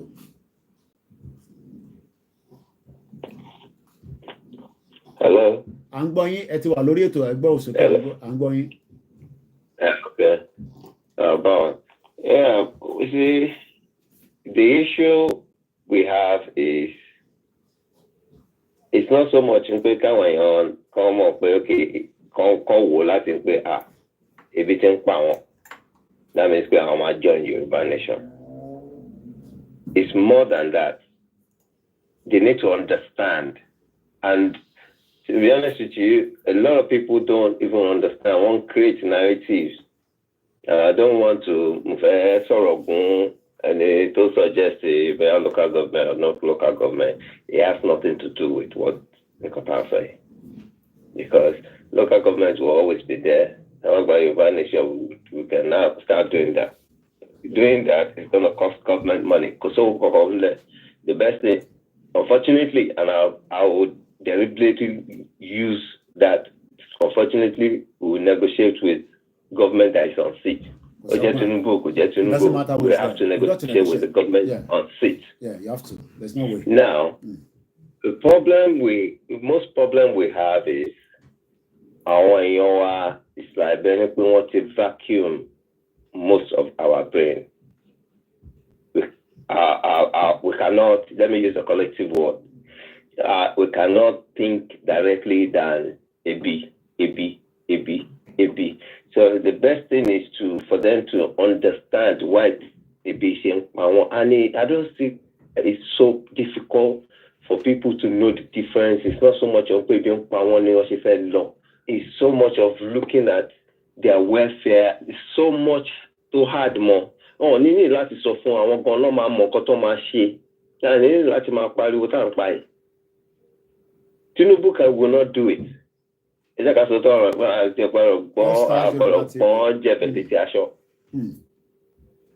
will not do it. Say Tinubu la fẹ́ ní kó wá lead Yoruba Nation. I'm being blunt. I'm not going to money pẹ̀pẹ̀lẹ́gbẹ̀ kankan. Say Tinubu la fẹ́ ní kó lead wa.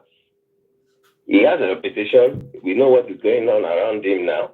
I want to surround there. Even Yomi Wame.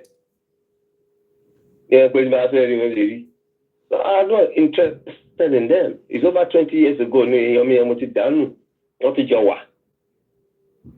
Family meaning.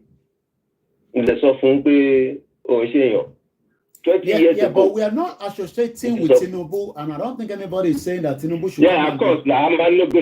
I'm allowed to negotiate because I need the government. Yeah, because the word associating is a different thing. We are not. Nobody's associating Yoruba Nation with Tinubu. Well, no, nobody's associating. We're not associating. We're going to negotiate with him, unfortunately. Yeah. And deliberately move it low. Unfortunately, we have to negotiate with him and any other government. Unfortunately, I'm going to negotiate with them. Okay. Until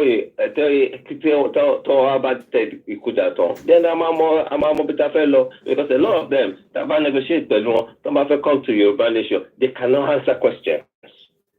The first person on TikTok says, we need to do more engagement with our kings. Oloya have said we shouldn't abuse the king, we should just leave them, but we should. What kind of engagement do we need to do now? Do we need more engagement with politicians, the Yoruba politicians, because they are also part of the system that is convincing the only way out is for us to remain in politics in this contraction, even though the politics is not going to favor them. They're still going to be crying for house rent, welfare, insecurity. I just released a breaking news from Igbowo saying that he's giving the Fulani terrorists 1 week to vacate Iweleri or whatever that place is called in your state. I mean, we shouldn't be doing that. That is the job of the chief security officer of the state, which is Seyi Makinde. We have to now be pleading with them to move security personnel to protect the lives of our people. But in the line of Yoruba nation, what part of engagement should we be doing now more? To focus more. Because I've told people that Tinubu is going to use the media, to also convince people. He has done that now. He has changed a lot of people in the media, from the VON, Voice of Nigeria, to the NTA that he has retained, to the NCC. And one thing is stated there, I said it on Friday, it says that the purpose of that is to unify Nigeria. Yeah, Nigeria can never be unified. We're joking, it's a lie. So, we can be doing more now, apart from what we are doing right now, awareness, creating awareness. And we cannot go in the same line with the Biafra. The Biafras, we can associate with them, but we are not going the same line because they have their own roots of how they want to move out of Nigeria. We have our own roots. We can compare notes and we can decide this is what we are going to use, this is not what we are going to use. And then nobody can force anybody. I mean, if they do what they are doing, yes, it's good for them. Whatever they do that can make noise, that can bring the government to the round table, whatever we can do, I think we should have done it before the election. I stated it on Friday. If we have done what needs to be done on before the election, we will be in a different conversation today. But now people are not coming out and saying maybe maybe United Nations will be bringing food to Nigeria.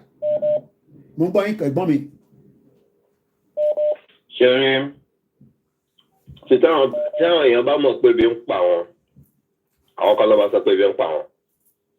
Reaction wọn ló máa show pé ìyà ń jẹ wọn kò ń ṣe ebi lásán.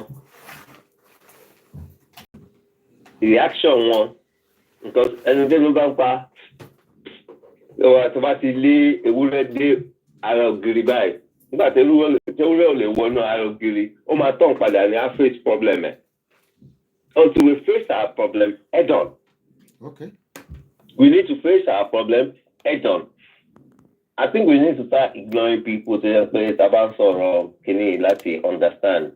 So mama wan pe already. They need to engage. It's not for them to be saying already because I think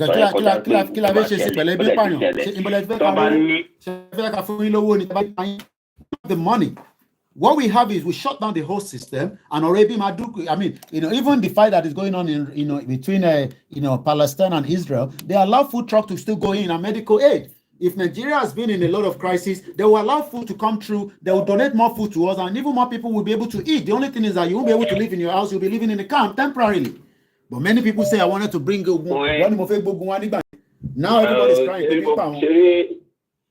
Torí àwọn tí wọ́n fún ní breadcrumbs náà máa sọ pé fẹ́ dógún lé ọ̀nà máa wá fáwọn kan ní 1,000 ẹ lọ jẹun nǹkan tó bá sọ fún yín ó mọ̀ pé tí ebi bá pààyàn tíṣẹ́ múyàn tí ò mọ ibi tó oúnjẹ tó bá fún lóúnjẹ lénìí bó o tẹ̀ fún lọ́la á ṣe máa hókun pé oúnjẹ kan máa jáde ńbẹ̀ nǹkan tó bá sọ fún ló máa ṣe náà.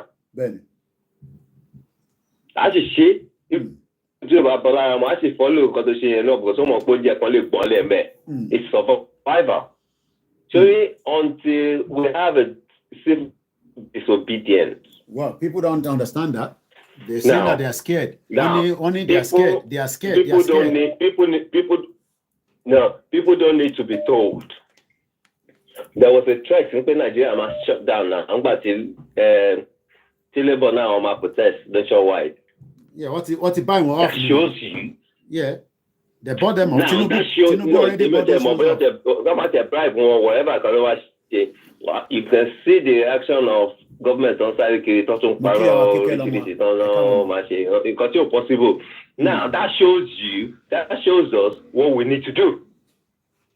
To ó ti show wa nǹkan tá lè ṣe when the nation shut down tẹ́bí wá pa àwọn yẹn wọ́n mọ̀ pé àwọn máa ṣe civil obedience tó bá bọ́ síta ọ̀hún tí gbogbo wa bá bọ́ síta ń pé àṣemọ́ tá a bá ṣe yẹn which is equivalent to nǹkan táwọn èèyàn sọ there will be revolution there will be protest nationwide but that's the only way. That's the only way. I'm afraid though, I might disappoint our con because opinion of the African Confidential. Until we shut it down. So we need so all this even power is just a ramble. When we get to the stage where what is gender? What is it? She send the someone. I mean, I just sent over 50,000 naira in the last 24 hours. I don't know. You know where I stand. Okay. If I want to tell you the truth, the question is Tinubu. I will tell you for free, not just to me. Tinubu has no brain to do anything. It's somebody I know very well. So Tinubu has no brain to do anything. I've had engagements with him. I've sat down where other people, but I refuse not to meet him. But he will probably bring people. He doesn't have to have any suru. Exactly. Any suru. Whether Tinubu has the brain, I don't think Buhari has any brain anyway. But there are people that are working with them. So regardless of whether Tinubu has the brain, the question is those of us that move on. No, it's not so much Tinubu or Denny. I didn't come. Yeah. But it doesn't have the capacity to run what it's sitting on. Well, I don't think it's about the capacity. Tinubu just had an ambition. He wants to be the president. I mean, you can have an ambition, doesn't have the capacity. And I think that is the ambition he has already achieved now. The next thing now is it true that 90% Yoruba are in support of Tinubu? Because that is the argument from a learned person on my status. That 90%, and this is how, I mean, let me see if I can bring that comment out. The comment was very, very deep. The individual said to me that, this is the reason why we are excited because Tinubu is there. Whether people like it or not, Tinubu is there and we have to accept it. I mean, this is what the person says. My brother, Yoruba that want Tinubu are over 90%. Please get your statistics right, my brother. This is Yoruba opportunity, and we won't allow infantile propaganda. Infantile propaganda. So they're saying that, propaganda to distract us. I mean, this is some of the message I'm getting from our learned people that are telling me that, 90% people believe in Tinubu. TikTok, so, more we're getting continue. So, of course. So you don't need to worry about those kind of people. You should know the kind of people to my sorrow and okay. Like to my sending TikTok. I have to go and bring the message out. I wish you can mention his name. No. And I will drag him. I'll tell you what he stands for. We can't bring the names out. Because at the end of the day, anything to my play for narrative to one. All these people, they are looking out for their pocket. Okay. If you look at the appointment, where is it leading us to? It's leading us to disaster. Oh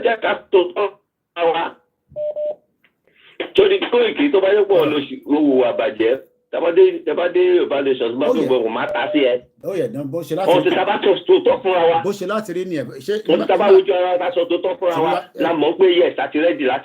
all right, because anyway,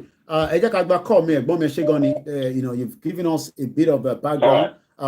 Again, these are people that are looking at things. We are not here to bring Tinubu down, but we are saying to those that believe in Tinubu that he only has 4 years anyway to play with. I'm not sure whether Tinubu get another ticket for the next time. That is not my problem. But our problem is moving the Yoruba nation forward. Any suru say, tabatin any suru ti wo any suru. Hello.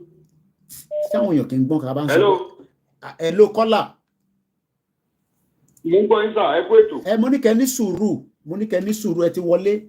Ẹ ní sùúrù. Ẹ má bínú. When we sit here, ẹ̀yin tẹ́ fẹ́ Tinubu, you are not up to 50%. So I don't know where they got this, this 90% from. Tinubu is only having 50% of Yoruba people that believe in him. And we are not going to associate with him, but we will negotiate with him. That is what is done around the world. You negotiate with the government. Hello, caller, okay, I'm going, sir. Hello, sir. Before we don't produce, Igbowo. Osha. Igbowo. Oshani. Igbowo. Oshani, sir. Iṣẹ́ ń tẹ̀síwájú. Ṣẹ́rí, gbogbo ìtí, mo sorry with my opinion. Gbogbo ìtí ẹ̀yin àtàwọn kọ́là yẹn sọ látàárọ̀ yẹn lórí irọ́ ni. Okay, I'm going. Lórí irọ́. Ìbísí ni wípé there was a video I watched on TV. That was early this year. Tí wọ́n gbé bàbá Fálànà wá lórí Emefiele, lórí New Note. Bàbá Fálànà was saying it boldly lórí TVC wípé we have over 206 million Nigerians. Why should Emefiele suffer 160 something million? Nítorí wọ́n máa fowó bribe election tó fi sí ìṣòwò. That is to say, the man so-called Falana was telling us wípé gbogbo àwọn tó fẹ́ dìbò nínú 206 million, they are just lesser than 40 million. Can't get me, sir. I'm going. Now, ìgbà táwọn ájú Tinubu sí pé 90% òun ló dìbò fún Tinubu, ẹ̀yin náà sà, ẹ calculate gbogbo total result ti APC, PDP, LP, ṣó pé 40 million. It was less than that. Ìgbà tí ó bá pé 40 million yẹn, báwo ni Yorùbá ti jẹ́ 90% fọ́tọ̀fọ́ sí?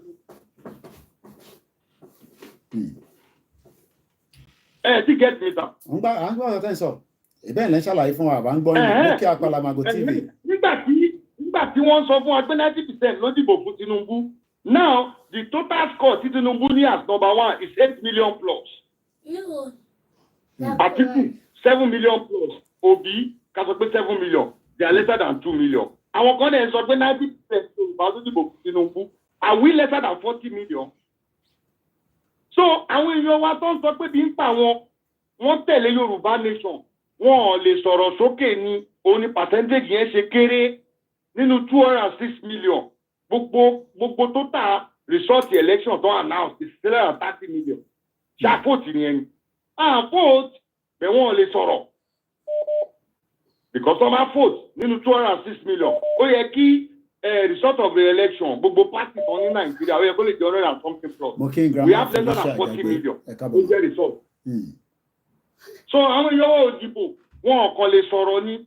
Àwọn tó ń sọ pé Tinubu ní 90% of votes irọ́ ni 8 million plus tó ní kọ́ yọ kó nu population Yorùbá nìkan ṣó gbé dàjì contribution mi nìyẹn ẹ máa bẹ́ẹ̀ tó lọ sà. Ẹ ṣé gan ni. Lórí Yoruba Nation movement la ṣe gbé dání èní ni question and answer. You come in, you answer your question. Somebody asked the question around United Nations. Let me go back to that question again. And I want to link it to what Baba Akintoye said. The question was, why is it that United Nations did not want we Yoruba Nation? There's no way in any of the struggle that United Nations have said that we are not going to allow a referendum of Yoruba people out of Nigeria. What will lead to a referendum is either a referendum clause. Is either there is a referendum clause in the 1999 Constitution. And if that is going to happen, that means the Senate or the House of Reps, is either they would have to put the referendum in the 1999 constitution, and then that would then trigger a referendum. Without that, we cannot get the referendum until there's Basbos or we go on the M1. And the Biafra can either force the government through whatever means to allow the international community to get involved in their own struggle to self-determination. Hello, caller, okay. There's a lot of noise at your background. Mukia Kalamago TV, let me see. Hello, caller. I'm going. I'm going, sir. Sherry, analysis you will be end cost or so do the share. Okay. And it was a 90% on you, but no. No. A mix it up. Any suru. See, that's Mafek Agbo Yoro. 90%. Topic Timoshelijo Friday. Ni one respond the lori. The topic was 50% are in support of Yoruba nation and 50% are in support of Tinubu, and they are telling me that that's a lie. That 90% are in support of Tinubu, not literally that 90% voted for Tinubu. That is not what we are saying here. Hello, caller, it goes okay. Okay. Yeah, but 90% are in support of Tinubu and 50% are in support of Yoruba nation. So the percentage don't be tí mo bá àwọn tí ó wà nínú tí bàbá sọ̀rọ̀ ẹ wo ẹ bá ti ṣe program ẹ máa follow àwọn tẹ́ẹ̀dì àwọn irú àwọn set of people yẹn èmi ò ní kankan sọ pé program yìí ẹ jẹ́ ká ń tẹ̀lé ẹ jẹ́ káwọn èèyàn tó ń tẹ̀lé pọ̀ gan àdẹ̀múlàkáyè àwọn nǹkan gidi ó ń jáde nínú ẹ̀ so àwọn tó bá ń yọ bẹ́ẹ̀ yẹn ní kọ̀ọ̀kan ẹ kò máa fojú fo àwọn ọ̀rọ̀ wọn. All right, let me put this out. That's what makes me a media personnel. This is not a blogging platform. We cannot throw out anything anybody is saying. It is for me to bring it on the forum and for us to debate it and talk about it. Because if I am the only one, if I were aware of where somebody is saying to me that Koiki, you guys are Enisuru, you guys are infernal. Enisuru caller, and I've gone to look at the meaning of infertile. Enisuru say Enisuru.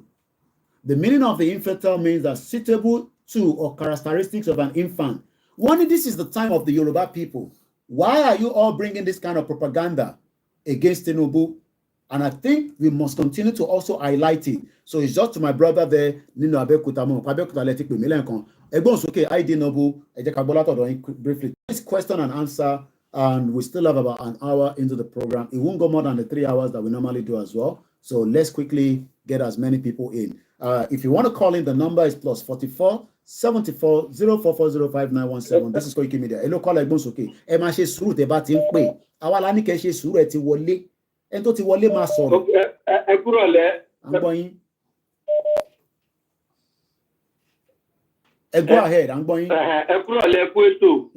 In fact, ó jọ ẹni pé ẹ rí ọkàn mi fún question and answer tó níyì because mo wo program kan tí wọ́n ó ṣe Ọbátẹ́jú Oṣó tí olóyè tí wọ́n tán appreciate tán dúpẹ́ lọ́wọ́ wọn dáadáa wọ́n ṣe dúró tì wọ́n ọba iná dẹ̀ sọ wọ́n ti tẹ̀lé olóyè wọ́n ti ṣe gbogbo ẹ̀ wọ́n ti lọ ń bá wọn ní Kòtònú. So ìbéèrè mi ni borubima tí wọ́n sọ pé 90% yẹn ẹ má jẹ́ ká tara wa wọ́n lè overrate ẹ̀ lóòótọ́ but nínú interview tán ṣe fún Ọbátẹ́jú Oṣó yẹn nǹkan tí mo dì mú nínú ẹ̀ àwọn náà fẹ́ Yorùbá nation but Yorùbá kọ́lọ̀ kó ṣàánú wa kọ́lọ̀ kó dáríjì wá ó ní pé nǹkan tí wọ́n sọ nínú program yẹn nínú interview yẹn ó ní pé torí ìyà tí Buhari ń jẹ wá gbogbo nǹkan tí Buhari ń ṣe òun ló jẹ́ kí àwọn gangan sọ pé ókè sí wọ́n sọ nínú program yẹn pé àwọn gan ní poultry àwọn ní thousands of adìyẹ káwọn wá release thousands of adìyẹ wọn sí street lọ sí ìlú káwọn ní pé kó máa jẹun torí program torí rúgà tí kíná porúkọ ẹ̀ tí ex-president Buhari pé rúgà tó sọ pé ó ń wálẹ̀ kiri ó fẹ́ wá kí màálù kó máa jẹun káàkiri pé kó náà wá release gbogbo adìyẹ o pé is that not stupidity wọ́n sọ̀rọ̀ tó wà òkè dáadáa ń bẹ̀ yẹn but nǹkan tí màá yẹn sọ tó fi sọ pé 90% yẹn mo fẹ́ fà jáde ní àárín ibẹ̀ yẹn pé àwọn ọba wa àwọn elite wa wọn ò tí ì rí nírí pé despite the fact tó jẹ́ pé Ireland wọ́n enjoy Northern North Ireland wọ́n enjoy Great Britain àwọn láyìn sì fẹ́ kúrò lára London pé káwọn dá dúró ṣé inú àwọn pípù yìí náà inú àwọn elite wa sínú wọn ò dùn pé kí àwọn gangan ká dá dúró ni tó jẹ́ pé fi insist pé torí pé nǹkan tí àwọn Haúsá fi ń jẹ wá níyà òun ló torí ẹ̀ òun ló jẹ́ ká máa kọ́ọ̀pọ̀ Yorùbá nation ni ṣé àtó láti dá dúró ni ọ̀tá bá dá dúró wàhálà ni àbí ìṣòro ni because kí ni kò yé mi àwọn tí ò tó wa wọ́n dá dúró wọ́n dẹ̀ ń wà òkè kí ló dá wa sọ pé torí problem tó jẹ́ ká fẹ́ tàbí sọ pé a fẹ́ dá dúró. Ìbéèrè tèmi nìyẹn ẹ jẹ́ bá mi fi ánsà sí ẹ ṣé gan. Kẹ́kárí ọ̀tá. Mo kí gbogbo wa tí ẹ̀ ń bá wa dá sí ètò náà. In tí alàgbà tó béèrè aláti máa dáhùn lẹ́ẹ̀kọ̀ọ̀kan ká tó tún gbé kọ́ mi wọlé. In tí alàgbà tí wọ́n pè tí wọ́n ń béèrè òun ni pé wọ́n náà gbọ́ program tí wọ́n ṣe pẹ̀lú bàbá wa ìkànnà àwọn ọba ilẹ̀ Yorùbá tí wọ́n nítorí àjẹ́ndà tí Buhari gbé wọlé. Ẹ jẹ́ ká clear kankan fún gbogbo ọmọ Yorùbá kó túbọ̀ gbàgbọ́ yé dáadáa. Mo kí Alex Mamu. Kò ń ṣe torí Fúlàní tó ń jẹ oko ní gbogbo ilẹ̀ Yorùbá la ṣe ń sọ pé a fẹ́ kúrò nínú Nàìjíríà o. Kò ń ṣe torí Fúlàní, kódà kò ń ṣe torí Dangote la ṣe ní a fẹ́ kúrò nínú Nàìjíríà. Kò ń ṣe torí BUA la ṣe fẹ́ kúrò, kódà kò ń ṣe torí Fẹ́mi Ọ̀tẹ́dọ́lá. A fẹ́ kúrò nínú Nàìjíríà, a fẹ́ padà síbi tí ó wà ní kó tó di pé àwọn òyìnbó change ẹ̀ síbi tó wà nísìn. Ilẹ̀ Yorùbá ti dá wà gẹ́gẹ́ bí ilẹ̀ tí a ti ń operate kó tó di pé àwọn òyìnbó. It was the colonial era that changed the whole narrative. Ta fi sọ pé Nàìjíríà lénìí. So the first point is to not think it's because of the Fulanis. It's the agenda of the British government of the time. It might not literally be the same agenda that they have now, but don't expect the British government to tell you to break up Nigeria. Rishi Sunak is not going to come out and say, oh, go and break up Nigeria. They will always say that we will monitor Nigeria corruption, we will charge whoever needs to be charged, we will do this, go and vote every 4 years. That is not going to resolve the problem. Muki Ijaya. Muki pro Alora.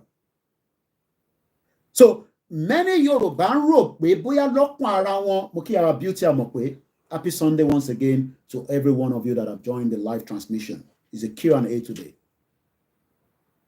We are not fighting that we want to exit Nigeria because of the terrorism happening in Nigeria. We are not asking Nigeria because they've been power. We want to go back to what it used to be in 1913. There was nothing called Nigeria as at 1913. So why should we remain that? And what we can now start adding to the value of the reason why we want to go is because our countries can operate as an independent country. We can name them on and on and on. They are lesser than us and they are operating. And don't let anybody fool you that Africa is too big. The whole population of Africa is still very, very small. There's room for many countries to pop out of Africa. How can 27 European countries be determining our life on our behalf? Some of them are not even up to my age, and they are already prime minister and president. So when we are saying that we want Yoruba nation, I think many Yoruba people must get that fact right. We are not fighting for Yoruba nation because Ebin power is because of Fulani Wano Kowalo. All that are just issues that can be dealt with, just as America do not want many immigrants to come into their territory, and that is why they went ahead and built the walls. Don't ever think so. We want a Yoruba nation because we want to secure our real identity that the British people moved, and that means that they are forcing me now to speak in English when the German will never speak in English in their country. We want to keep our identity. That is what we are asking for Yoruba nation.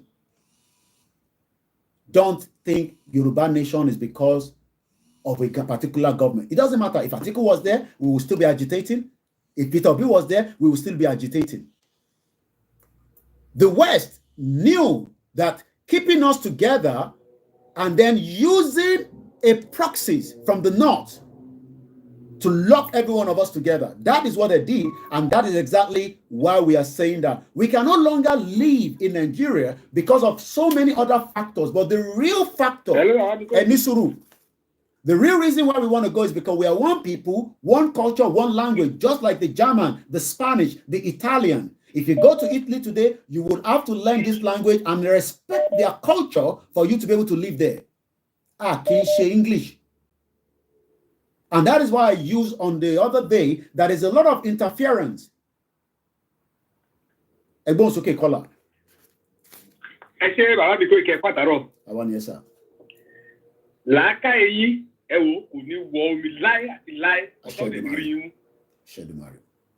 Oh, we buy a man lost okay, the Asia, you might say, Inshallah. Cherry or then for you, you mean to for any last decade, you want more, you vanish. And we can't go to one more. I need the identity. Anything we are all you should look at what you know. But you took now Africa, or to identity. I need not to mention your mother, Yoruba. I want to go to Mama repeated, Ejo. I need not to mention your Yoruba. I need the word very, very important. Ko je pe plan ya ti boya Igbo abi Pitaka. No. E je ka mo to je Yoruba ka mo to te je Yoruba lọ́dọ̀ wa. A lè gbé ìgbésí ayé gidi. A ní ká lè jò má gbọ́dọ̀ wa. Bá ṣe ń gbé lùkò mi tí àwọn èèyàn ń gbé tó ń òyìnbó máa ti wa everybody na. Àbí tẹ́ bá tẹ́ka ló kún lóyìnbó. Náà ṣe ni máa di yìí. Kò dẹ̀ lè take time wọ́n máa mú yín wá gbà ká yín. So a ní láti mọ tó jọ ọmọ ilẹ̀ Yorùbá. Kì í ṣe tí àwọn ọmọ máa wá tó máa pààyàn tó máa kó lẹ ìlú wa tá ní ọdún ti wá ànímọ̀ tó pa ànímọ̀ tó ti wá ànímọ̀ tó ṣẹlẹ̀ sí àti ẹ̀gbọ́n kò tẹ̀ rẹ́kọ̀dù tó kàn. No! Mo lọ sí Nàìjíríà ní February. Wọ́n ní kán lọ ṣe INI àbí kán lọ pé kí ni ẹ̀ mo láti máa ti ìbòbó tó ń ṣe. Mo ní okay mo fẹ́ ṣe INI sí ò béèrè ID. Mo ní so that means pé anybody can do it. Ó ní yẹ́ ó ní tó bá ti wá ti fún náà orúkọ ilé ẹ̀ tó dẹ̀ fún wọn láti ẹ̀sọ́ ló ti tán. Mo ní because mo wá sí mo ní mo fẹ́ ṣe nǹkan ò béèrè ID ò béèrè kankan lọ́wọ́ mi. Ó ní àti ìgbà máa ṣe ṣe nìyẹn. Àwa lọ fi yẹn apply for passport. Àwa lọ fi yẹn apply for passport. Many people are non-Nigerians and they have Nigerian passport. Mr. Koriki, mo parọ́ fún yín èmi àti ìyàwó mi ni. Mo lọ bá ibi tó ti ṣe ọwọ́ àpèṣe Mr. Perry, good evening. Máa láti máa sọ èdè Nìjẹ́. In Warri Undi, Sunday Bowo is doing very well. Thank you. Mo gbádùn yẹn má bínú. All right. Okay, that means mo wá sọ wípé okay now kí ni price owó fún wa ní price mo wá lókè. Ìyàwó mi ní kí n máa dà lóhùn jẹ́ ká lọ sọ́fíìsì ọ̀gá ẹ̀. Bá a ṣe lọ ó tẹ̀lé wa, ó láti máa sọ èdè Nìjẹ́ fún ọ̀gá ẹ̀ pé òun tún fún wa ní price gẹ́gẹ́ bí wọ́n ṣe system Nìjẹ́ ṣe function.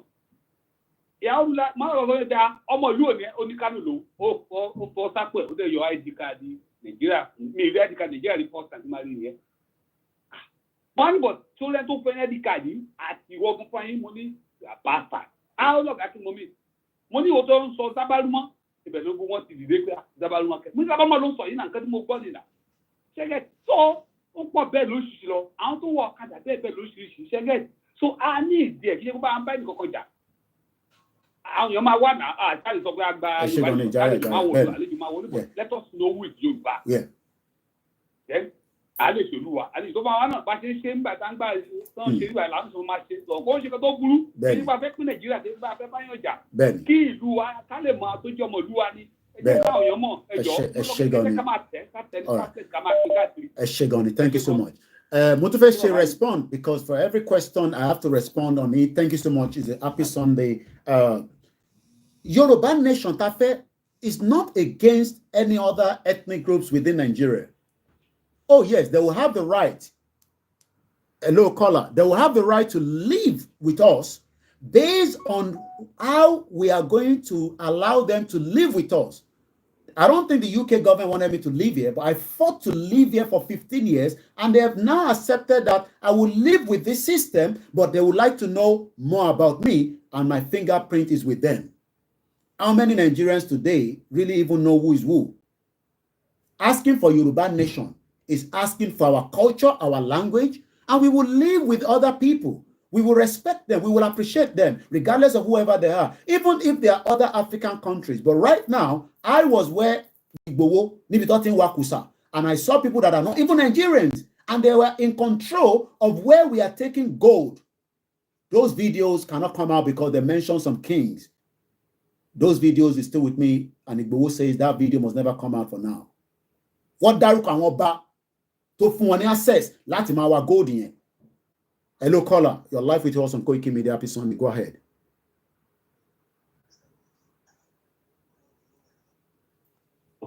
Adúpẹ́ fún àwọn ṣẹ́ gidigidi tẹ̀ ń ṣe. Inú wa dẹ̀ dùn. Ṣùgbọ́n àwọn Yorùbá ló máa ń sọ nǹkan kan. Wọ́n ní bí ẹrù ọ̀bá dànù, ẹlẹ́rù kì í mẹ́rù dì. Àwa Yorùbá nation, tá à ń ṣe Yorùbá nation, ẹrù ti dànù báyìí. Ó yẹ ká mú ọ̀nà bò láti tún ẹrù wa dì. Ọ̀nà wo la fẹ́ gbà ṣe? A ó rí pé ìyẹn gan ló ràn wá lọ́wọ́. Ṣùgbọ́n nǹkan tí mo fẹ́ ká mọ̀ ni wípé kò sí bá lè ja ìjà agbára yìí. Àwa tá ń bẹ lókèrè àwọn lè jà nǹkan kan. Inú ilé gan nìjà yẹn wà. Kí ni ìjà agbára tá a sì fẹ́ jà? Láti jẹ́ kí àwọn èèyàn wa kí wọ́n wà ní ìmúra sílẹ̀, awareness. Because ọ̀pọ̀lọpọ̀ àwọn èèyàn wa wọ́n ti fi àìní àti òṣì, wọ́n ti fi dá ọ̀pọ̀lọpọ̀ orí ọ̀pọ̀lọpọ̀ wọn rú. Tó jẹ́ pé wọn ò tiẹ̀ mọ àwọn nǹkan tí wọ́n ń ṣe, tí wọn ò mọ inú odó tí wọ́n fẹ́ da ọ̀la gangan sí, wọn ò mọ̀. Ní tí wọ́n ń gbèrò rẹ̀ sáàjẹ́ náà ni, oúnjẹ yìí náà ni, bóun tájẹ́ náà ni. Mo ń wá àwọn fídíò kan ní àná àbíjẹta, tíbi tí wọ́n ti ń sáré tẹ̀lé mọ́tò tó kó ìrẹsì bí ọkọ̀ bí 20 ló kó sẹ́yìn tí wọ́n sáré jágbá. Video yẹn ti wà ń tà ti pẹ́, but again ó ṣì wà relevant to the current Nigerian state, but I'm going sir. Nígbà yẹn wọ́n bẹ̀rẹ̀ sí ní tí àṣọ oúnjẹ, wọ́n á wò kókè pé ìrẹsì tó fẹ́ já báyìí lórí express yìí, tó o bá ṣubú tí mọ́tò bá tẹ̀ ọ́ lórí mọ́lẹ̀, èèyàn kú nìyẹn, ẹnìyẹn tán ó tán fún nìyẹn. Ó di -1 náà ṣe pọ̀. Wọ́n wò kókè pé kí ni àwọn nǹkan tá a gbọ́dọ̀ ṣe? Awareness àwọn èèyàn wa gòkè pé wọ́n gbọ́dọ̀ jáde síta. Láì jẹ́ pé àwọn èèyàn jáde kò sí ọ̀nà àbáyọ kàkà.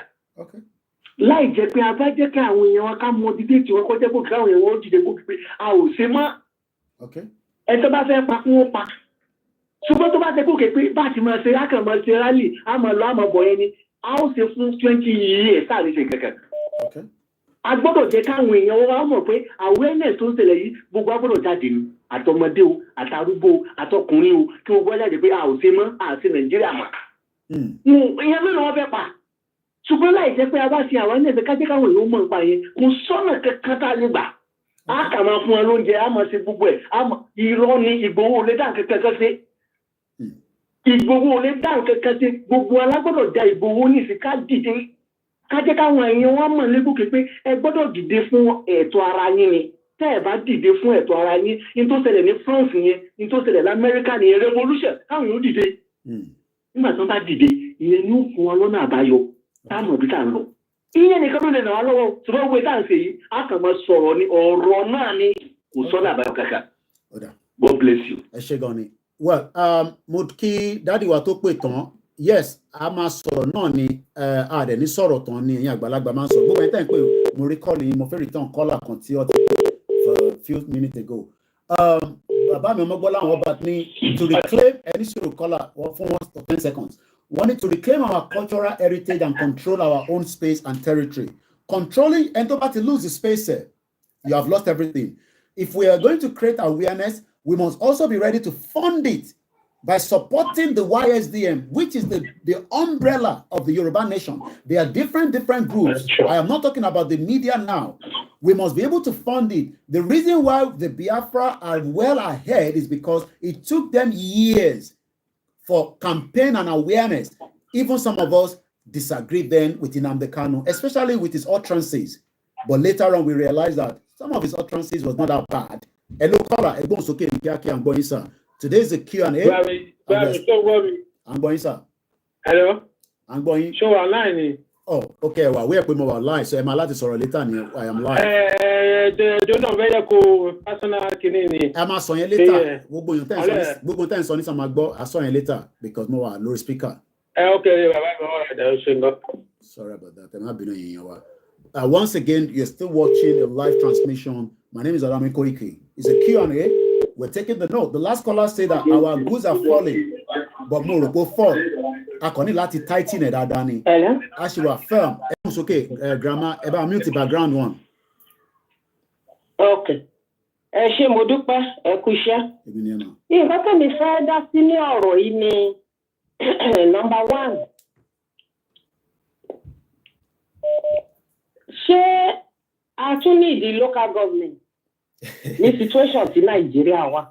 Well, that is what somebody believes. I will say no. Okay. No. Okay. Kí la need the local government fún gbogbo local government tó ní káàkiri they can't even maintain it. Bí a torí pé tí local government ẹ má bínú grandma bí a torí pé tó bá create more local government àwọn èèyàn máa rí iṣẹ́ maybe that's what people are thinking but ẹ máa sọ̀rọ̀ lọ ìgbádùn yìí. Tó máa create more local government how are they going to manage it? Wọ́n á tún ní chairman tó jẹ́ pé gbogbo owó local government yẹn á wà ní ìkíyà ẹ̀ òun ló máa kó tó máa ná. We don't need any more local government. I don't think so. Okay. Two, àwọn ọba wa, we still have problem with àwọn ọba. Ìgbà tó jẹ́ pé àwọn ọba wa, most of them, not all of them, tó jẹ́ pé àwọn politicians ló fi wọ́n síbẹ̀. Now they cannot go against those politicians. Ẹ wo nǹkan tó ń ṣẹlẹ̀ ní Ọ̀yọ́ sí wọ́n fẹ́ yan Aláàfin. I saw something about it. Wọ́n sọ fún Mákindé pé you have to choose somebody or know somebody. Kí ló kan Mákindé pé wọ́n fẹ́ jọba? Wọ́n fẹ́ jẹ Aláàfin. Does Mákindé have to pick the Aláàfin? Because at the end of few years, ìsìn Mákindé á kúrò ń bẹ̀. Ọba tó bá fi wrong ọba síbẹ̀, there will be a problem. Ní region yẹn, wọ́n máa bára wọn jà ní for a very long time. Ìyẹn 2. 3. Nigeria ti tóbi jù. That's the problem. Tani, with the population Nigeria or the geographical location, wọn ò lè control border àwọn effectively. And nǹkan tó wà affect ìlú yẹn nìyẹn. Even tó bá wà control ní side kan, the other side will be open. So it might affect everybody in that country. Until tó bá pín individual nation tó bá break up wọ́n lè secure border wọn. Okay. 2 náà Fúlàní wà lára problem wa. Fúlàní is killing people, they are invading our land. Àwọn gan not jẹ́ kí there is more hunger nílùú yẹn, especially in Yoruba land. Ebi ò tó báyìí rí nílẹ̀ Yorùbá. Irú àwọn Ọ̀yọ́ area tó ti pa àwọn èèyàn yìí, they are purely farmers. Òun ló jẹ́ kí oúnjẹ cheap ní Ọ̀yọ́ state particularly because these people they've chased them out of farm, they can't do farming again. Ibo náà ti fẹ́ róúnjẹ jẹ. It's time kí àwọn ọmọ Yorùbá, let's call a spade ká mọ nǹkan tá ń ṣe. We don't really know. A lot of Yorùbá kì í ṣe gbogbo wa, they don't know what they are doing. Tọ́ba kan ti rí tọ́rọ́ kọ́bọ̀ sísí àbí oúnjẹ kan kékeré kan jẹ. They don't care about what is going on again. Ọ̀tọ̀ náà máa kọ, ọ̀tọ̀ náà máa sọ. Kò sí nǹkan tí Tinubu lè ṣe ní ọ̀rọ̀ Nàìjíríà. It's just the basic thing tá gbọ́dọ̀ mú sí orí wa. Ìlú yẹn ti bàjẹ́ tó ó ti it's like you inflated a balloon. Tọ́ba dé stage kan máa burst. That's the stage tí ìlú yẹn ti wà. It's gonna burst. Kò dẹ̀ sẹ́ni tó lè rí nǹkan kan ṣe sí. The earlier say kó tó burst, let's possibly deflate it. Kí ìlú pé kí kálukú yá máa lọ. That's the best Tinubu can do. Tí Tinubu bá ti struggle tó lù bàlà tó lù bòlù for this period, ẹ̀ tó bá dé nǹkan kí ló fẹ́ wá ṣe? What's going to happen? We are going to be going in a circle until Fúlàní bá overrun wa. It's high time we wake up and we know what we are doing, especially the Yorubas, because our Igbo, they are making a great step ahead of us. àwa ẹjọ́ ẹ̀ la máa rò àwọn ọba wa náà láti dìde àwọn ọba wa they are our major problems àwọn ọba Yorùbá burú gan majority of them kì í ṣe gbogbo wọn only the few ló ní làákàyè the rest they are just politicians kọ́dẹ̀ máa buy àwọn subject under them kọ́ máa fún wọn ní change díẹ̀díẹ̀ kan just to keep them quiet gbogbo èèyàn ló mọ̀ pé ìlú yẹn ò fara rọ. The Yoruba need to break out of Nigeria. It's high time, and we should maintain it. We should take our grants. Come on, Kotanshi. So, thank you so much. That was another brilliant contribution there from one of our grandmother here. I'm going to bring Sister Buki in from the Twitter space, so that means the call will reduce a little bit. While AY, I'm coming to you. Let's bring Sister Buki. Comrade Plan B says, he appreciates Simon Ekpa, even though many people disagree with Simon Ekpa as well. Even within the Yoruba people, I know that some of you don't like the Biafra, but you play that innocently. We know that, but I'm coming to you, Sister Buki, 1 minute. I want to read the comment out. Comrade Plan B also say, in any movement, there will be fallout, in any struggle. Not all those that left Egypt reached the promised land, they stumbled on the road. He also went on to say, I don't think the Obas are ready for anything. The Obas are coming up almost every time. Even though Oloye says, let us not abuse them, but we can talk around them, but we should just respect the Obas. And I think, that is what we have been doing. Comrade Pambe went to say, Bishop, don't nail everything. Our leaders should prepare for the upcoming event. A lot of activities happened. People were expecting me to be in Finland. I wasn't in Finland, but I followed everything. 6.7K people have watched the transmission on Koiki Media. I don't know about any other media. I have told you, wherever the Biafra is going, I will go with them. Does not literally mean that, I might agree with everything that they will do. But for now, they want self-determination. I will continue to promote them. You might say that they are terrorists. That is your own nonsense care. I don't care about that. There are many terrorists out there in the country that is killing many people. And myself and Simon Ekpa, we speak all the time. And I don't have to give you all the details. I will use my media to promote them. And I say it and I say it again. Nobody can stop that. I am not a blogger. I am a media. If I have the fund, maybe I would have been in Finland. But since I can't go there, I transmitted it. And I say kudos to the great job Simon is doing and his team. Let's come straight to Sister Buki before we go straight to the other callers. Sister Buki is part of the Yoruba Nation now. These are real grassroots campaigner, but without funding, the YSDM must now be ready to be doing what we call fundraising so that they can distribute money and let the network grow.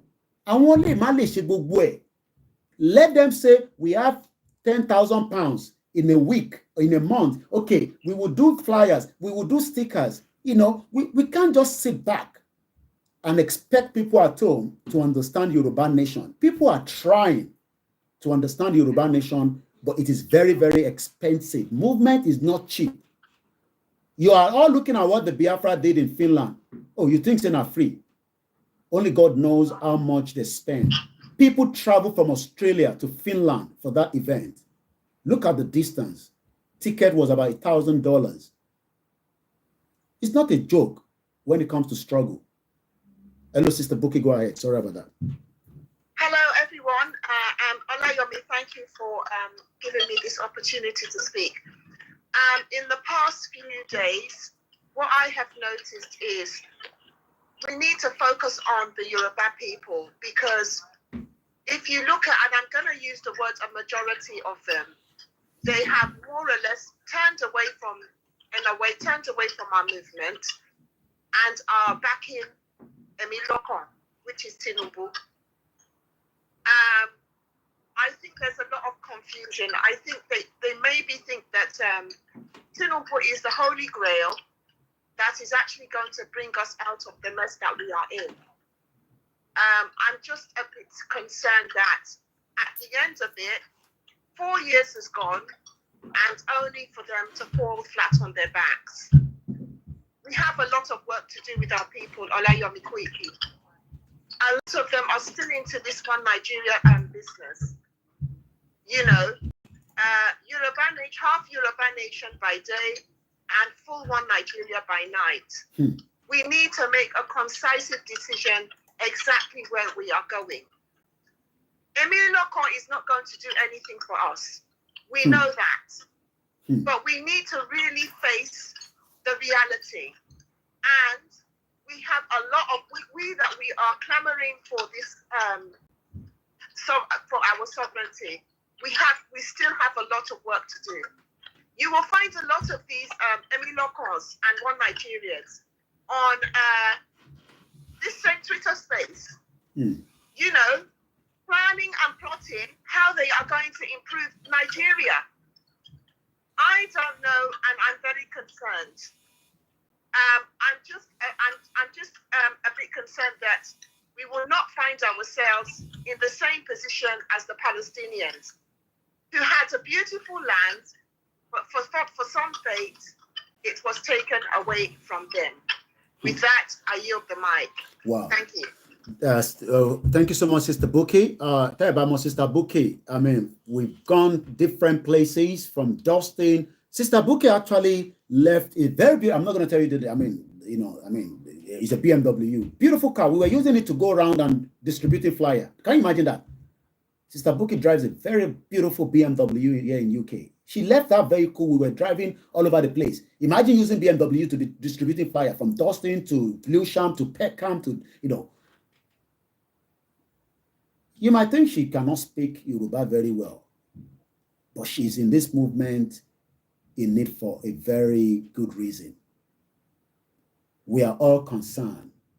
And like African Confidential says, our people think self-determination is cheap. They will be shouting, no need to donate. In as much as I want you to support my platform, I always say it, and I'm still saying it. There is a YSDM. That is all. I mean, as long as Baba Akintoye hasn't told me not to say anything about it, donate there. We expect them also, to bring out, programs.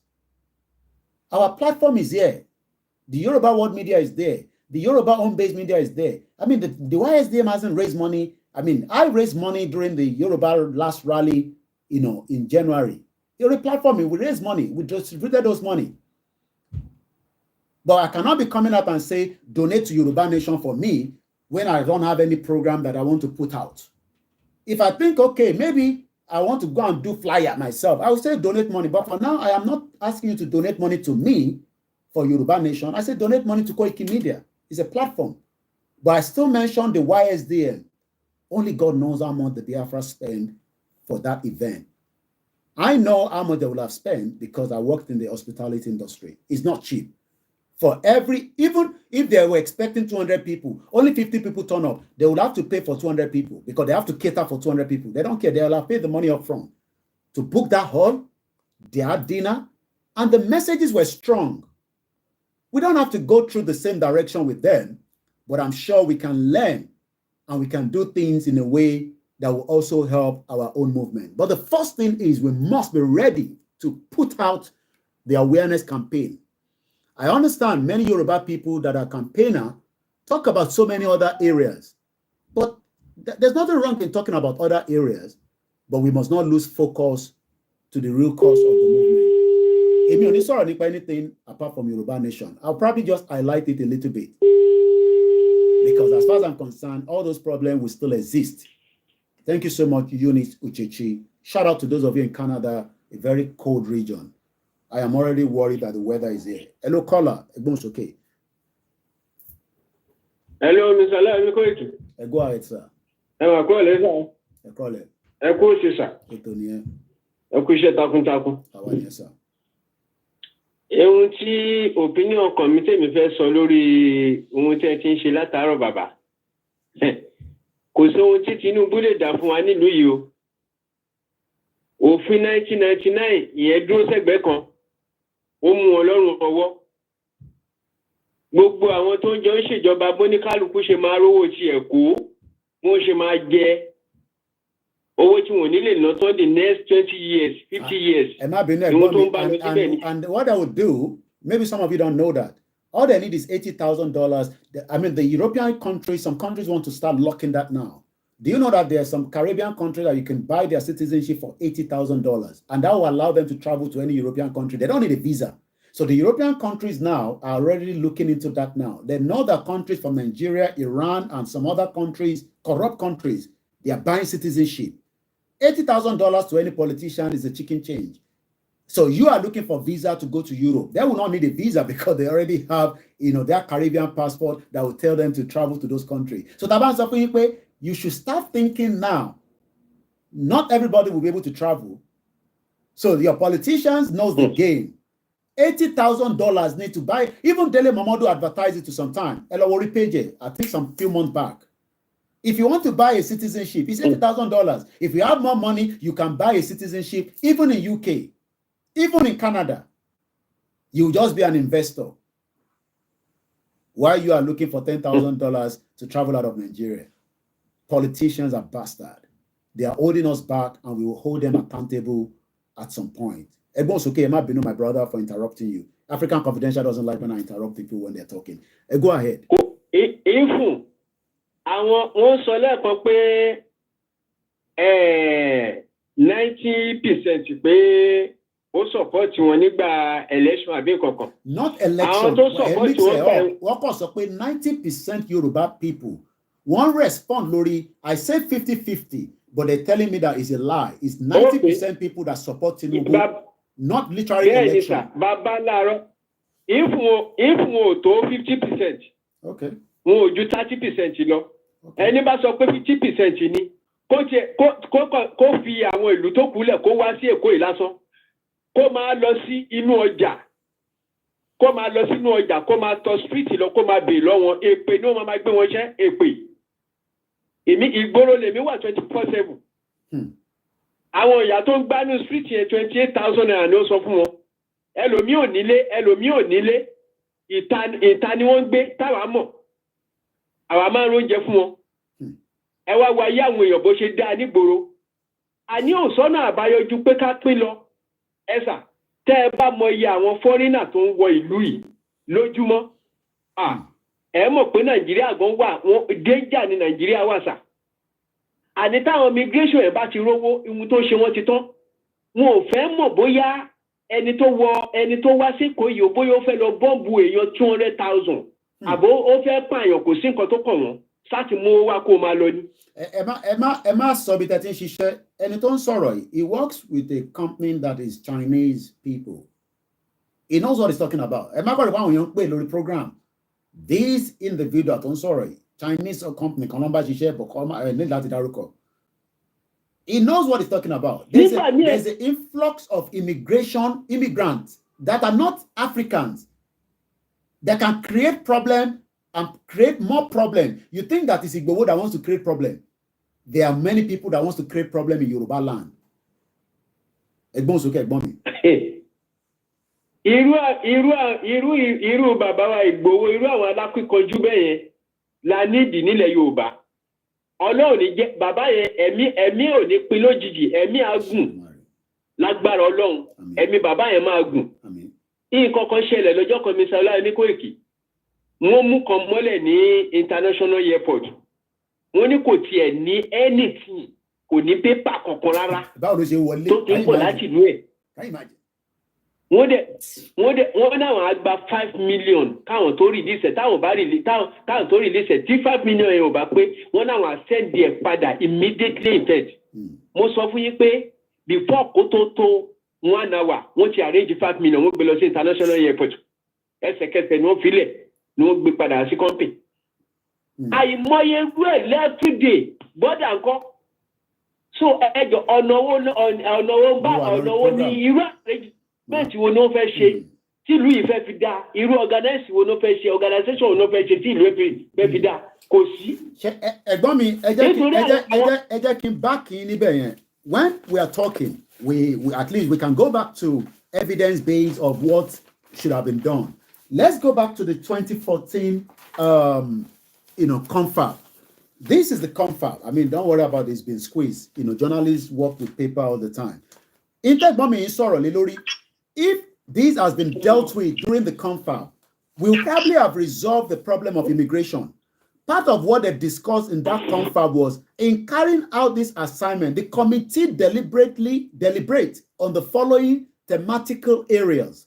census, integrated national database, citizenship and nationality, residency and indigeneity. We don't have a problem if somebody from other African countries wants to come and live with us, but we want to have them in a proper database. I don't want to travel down to Okeogun and then be killed by a Senegalese, not even a Nigerian. I said, me and Igbowo, I have a video that, evidence says that pointed to some of our kings that we come our kusa. That video is being archived for the future. Olayomi, can I interject you? I'm really sorry. Yeah, to interject. It's okay. Go ahead. The problem is, and I think, I don't know how we're going to get the word out, but I totally agree with you when you're saying that we need money. Without money, we cannot carry this campaign out properly. But the problem is, even though you're talking about that confab, even that confab is not going to work. You know why? Yeah. Because Nigeria does not belong to anybody. Nigeria was set up to fail right from the beginning. Nigeria was set up before, let us even go back as far back as the slave trade. When they saw that the slave trade was inhuman, the next systematic form of slavery was to actually now come and enslave us on our own land. All of us at the moment, we are enslaved. Well, people don't know that. Because the system that is running that all African countries has been set up to make us slaves in that system. There's nothing that any African ruler is going to do. You will always run back to the master that set up that system. And that's so you're right, because there's a caller that says earlier on the TikTok that said Nigeria is a program. I'm listening to you, Sister Buki. Yeah. So even if they had set up that confab, it still would not have worked. No, you know what they do, Sister Buki. Let's enlighten the people. You know what they do, Sister Buki. Do you know what they do? They bring up all this. Oh, let's go and do confab. They eventually, they're not gonna use it for anything. But it's just to keep the hope of. I will prove my point. They want to keep the hope of people alive. It's all lies. Ghana is now bankrupt. Ghana was picking up. Look at Ghana now. It's running into bankruptcy. Now, if we move out of Nigeria, look at some other African economies. Look at Kenya. Look at some all the other African countries. You will see that none of them have their citizenry that are progressing. But now, as the other caller said, you're having all these foreigners coming in. Why are they coming in at will? It's because the system that has been set up to impoverize Africans. Now, the only way that we can come out of that poverty is to all of us to start clamoring for self-determination. Yeah. Not only inside the Nigerian state in West Africa, but all African countries. Yeah. But let me now come back home. We Yorubas, we really need to start this process of the self-determination. As I'm seeing it now, we're not serious. We are not. So many of us are still doing Emilokon. One Nigeria. Look at the YSTM. The YSTM should be way ahead of its mandate by now. What are we waiting for? We should be running those rallies across the whole of the Americas, inside this UK and everywhere. What's going on? All right, we're going to come back to you, Sister Buki, because my caller is calling from Nigeria, and their mobile phone will be running very draining. Let me come back to you, Sister Buki. Sister Buki, can you mute, please? Because you are here with us. Okay. You have electricity. My people back home, they don't have electricity. And this caller, I want him to land, so that before the battery will drain. He has data. He's working a little bit. He has a little bit of money, but his phone will be draining like yo-yo. Oh yeah, boss. Okay, caller. Can balance up, then I'll come back again to Sister Buki. We appreciate every one of you on the Twitter space. Mr. Anekoike, ẹjọ́, ṣẹ́rí òǹbà tí bàbá ẹ̀ fi wà ń bẹ̀ yìí, opportunity ló tún jẹ́ fún wa. Ìyẹn tó bá ní ṣe o. kí àwọn bàbá Akíntóyè kó máa bá send letter sí wọn àti gbogbo àwọn tó jọ ṣe ìjọba because the cat sọ pé bàbá yìí lò 4 years tágbára bá tún padà sí north kí ni èrè àwa ọmọ Yorùbá. Well, we've always asked that because question. tá a bá dá dúró èmi ò because kò sí fusion nílùú ìmọ̀ kò sí fusion kankan nílùú ìmọ̀ gbogbo wa ti mọ̀. Okay. Dollar ti lọ almost be 1,000 plus. Okay. Tá de dollar kan la de no lu no naira ti useless. Owó Benin Republic gan kì í ṣe gbé owó wa. Owó Ghana kì í ṣe gbé owó wa. Kó máa bá wa pariwo fún bàbá yìí. Ihun tó lè ṣe ni kó gba Yorùbá nation fún wa. Yorùbá nation la fẹ́. Okay. Kí wọ́n sọ ìlú ìgbọ̀n kó sọ di London.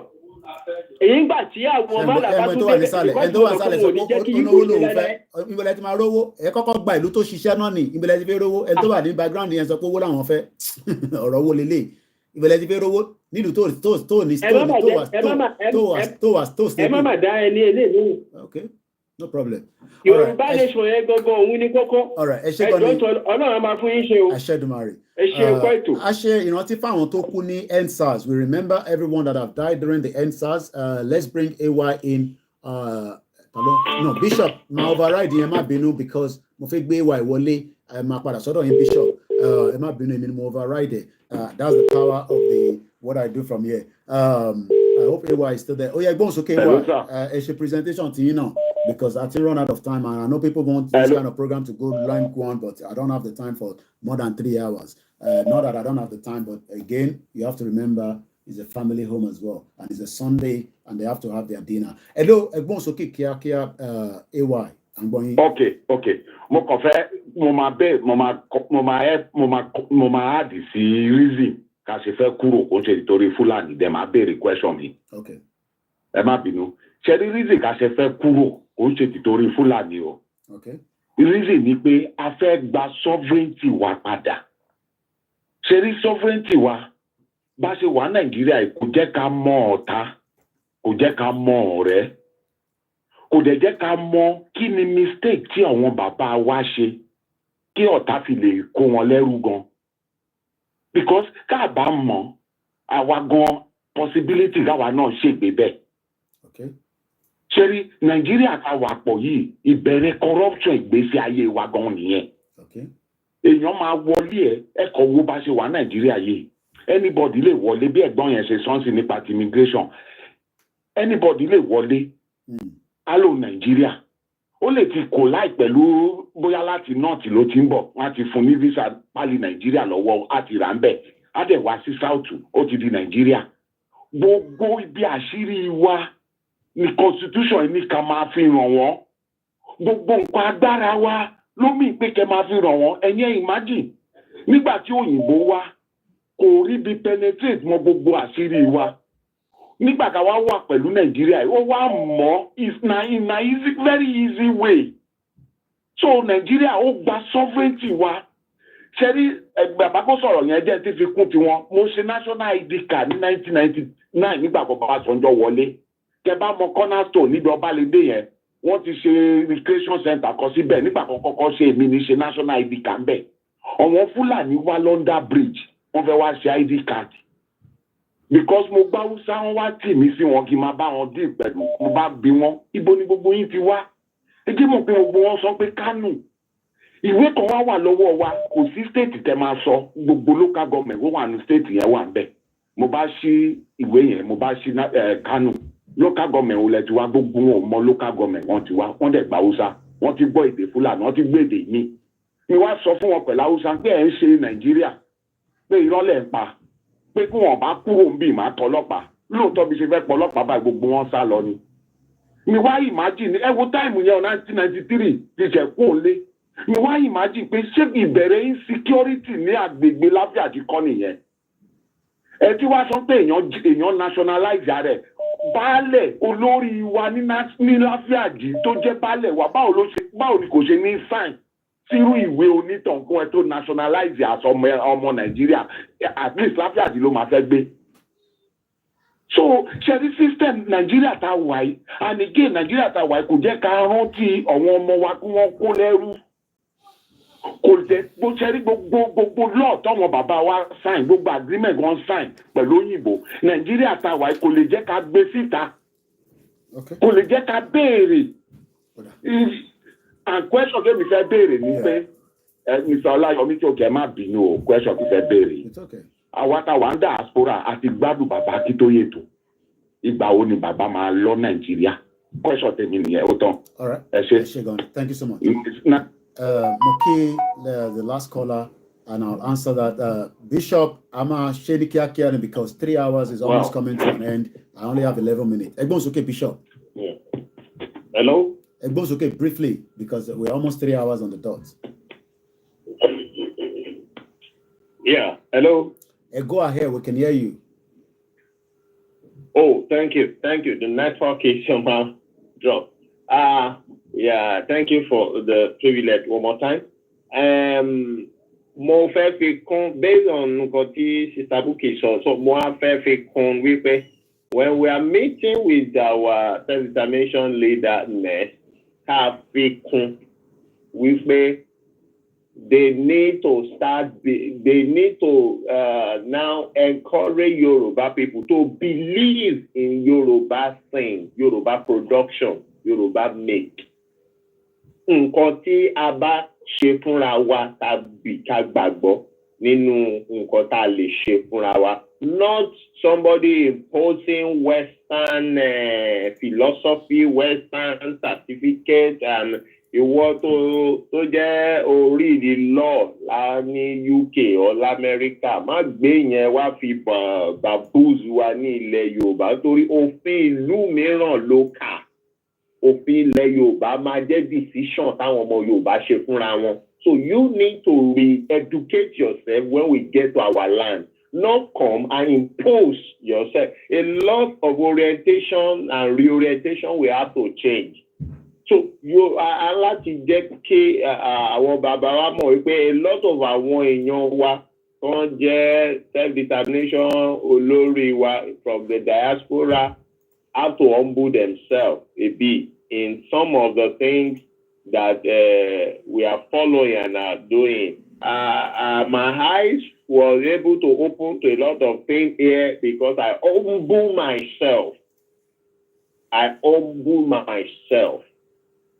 If not, well, let me just say, wọ́n dúpù mi lákọ̀ọ́kọ́.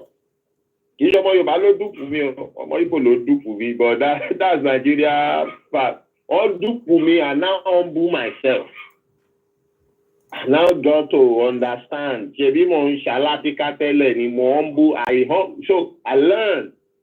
I understand what people, the roots, what people are going on here. So I now know. So Yoruba to believe in themselves, how to believe in themselves. Okay. Not that's one of the tactics. All right. To overcome, and we will not run back to all these slave masters. Nígbà tí UK ń bẹ̀ yẹn, UK is running a parliamentary system. Queen òun orí ilẹ̀. Ọmọ aládé dẹ̀ ni wá níbí báyìí alọ́ba. At least àwọn tí ò ń ṣe Yorùbá nínú Nàìjíríà náà àwọn northern àwọn lọ́ba. Àwọn ilẹ̀ Igbo wọ́n lọ́ba. Ọmọ aládé ni gbogbo wa. Why do you give us actually? Àwọn kan ló fún wa presidential system. But why did they embrace the presidential system? Tàbá fúnra wa ń bí. Why? Okay, so that wọ́n lè fi olórí ẹrú síbí. Aládé mama control at all. All these things have to change. All right. Thank you so much. And it has to change when we ourselves humble ourselves and listen to people. Ọ̀pọ̀lọpọ̀ àwọn ọmọ Yorùbá too arrogant. All right. I'm going to let you go because of the time constraint. Like I said, hello? I'm going to let you go because of the time constraint. I'm going to let you go. Thank you so much, Bishop, because of the time constraint. Moki Yawa Beki Ojo. About Moses, Yoruba nation and Biafra nation are the only hope for a better life for the lovers of peace and sovereignty. The reason why we're asking for Yoruba nation is because of our sovereignty. In response to the question of if Baba Akintoye should go to Nigeria, I don't think Baba Akintoye needs to be in Nigeria before we can continue to operate as we have been operating from Benin Republic. Also, my mother, a grandmother, Comfort Ologunja, agree with that. Baba Akintoye should not go to Nigeria. That is a very dangerous. Please, people should not tell Baba Akintoye to go to Nigeria at all. So that is on that. As we are winding down the program, it's been another fantastic Q&A. Does not literally mean Okay, that I agree with everything that they will do. There's something playing in the background there. Gotta stop that. Once again, appreciation to many of us that have joined again this evening, wherever you've joined from, and have been listening quietly. We're gonna come back again with the Q&A, where we want to know where we are. It's a great conversation with those on the TikTok. Somebody says, yes, we want Yoruba nation, but we want Tinubu to create more local government, create more state, and save our security and poverty. Someone say, I don't think we need more security, more local government. The 774 local government do not even have any functionality at all. It's a waste of time. Nigeria's program, somebody says that, our goods are falling. How do we, put it together? I was listening to the other side yesterday. They're also saying that, I'm on side in here. I'm sure you know the side I'm talking about, all these 419 side, that they're never going to agree with them. How are we going to agree, with somebody that we cannot even, she's a liar anyway. She's a complete liar. Everybody knows that. One more. But they're trying to live in denial. They're living in denial. One way, job at the labor. So I'm a governor law without no kind of negotiation, no, go that have any firepower against it doesn't work like that. Stupid people all over the place. So thank you so much to everyone that have joined. If you have not been part of the program before, this is called Koiki Media. This is the platform that educates for the dissolution of that shithole country called Nigeria. Remember to follow us on the Twitter space as well. Thank you so much, Sanke. You say you are late for the lecture. I'm sure you can always rewind. Mukiyawa Bolua Tife Uluwa Ferrami, 19% voting for Tinubu, my foot. Igbo Osha, Bishop Adesina said, Tinubu did not even get up to 20%. Yes, we must not allow Tinubu to distract us, but there's no way we're going to run programs without talking about Tinubu. He's the current president. We are not having any association with him. But if he's going to negotiate so that we can all go our separate ways, why not? We will put the tables round, we will send delegates, and they will start working about how to dissolve Nigeria. Great work to the Biafrans, what they've done, in the last few days at Finland, to their Prem and all the team that are working the government in exile. I'm sure some of you have been following that as well. Like I said, their own might be different. Thank you so much, Ganilo, Mr. Babatunde. Mad people all over the place, like I always say. Kudos to. I think I'm going to come and talk about the YSDM maybe tomorrow.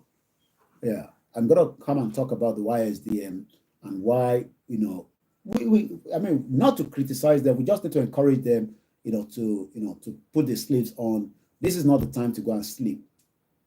This is not the time. If you get those Biafran that are coming and say, hey, we are not going anywhere, just tell them that they haven't gone as well. They're still in Nigeria, as far as we're concerned. The Biafrans are still in Nigeria until we can say that, yes, they've declared and they've owed that territory, which I think they will do because they have the capacity to do so.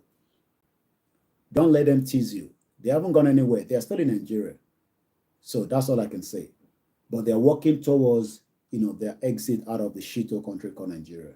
Mr. Yinka Ogundele said, Nigeria is unrepairable. We need to move out now. We need to move out now, but many Nigerians, many Yoruba, they're on Twitter there, they come and, I mean, one or two, they're there, they always come and criticize and say they want Nigeria. Nigeria is never going to work.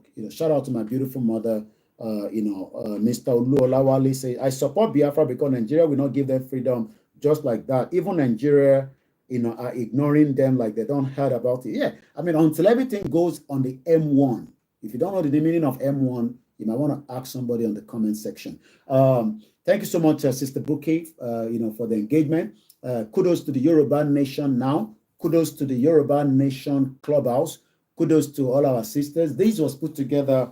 They say, Koiki, we want you to be looking good each time you come out as our representative. Easy Dollar, thank you so much. And this is put together by Omoluabi Apparel. You can check them out at omoluabiapparel.com. My name is Olami Koiki. A lot of you know me as Koiki Media, bringing the world closer to your doorstep. I do a lot of different things, but I'm not doing content to make you laugh. I talk about something that can go straight into your skull. I will use different things. Somebody say, yes, M1 will stand, Baba. Those are the people that don't understand the meaning of M1. We don't promote violence, but if you want peace, well, don't allow violence. If you don't want peace, then there will be the other way around. I'm sure some of you saw my jollof rice. By morning, my wife has cooked again, moi. So that shows that we are not hungry in this part of the world. We are just concerned that our territory is going out of our way. We've given 1 week to the Fulani that are disturbing our people in the southwest. We expect the governors to mobilize. If not, Igbowo will be coming. That's all I can say.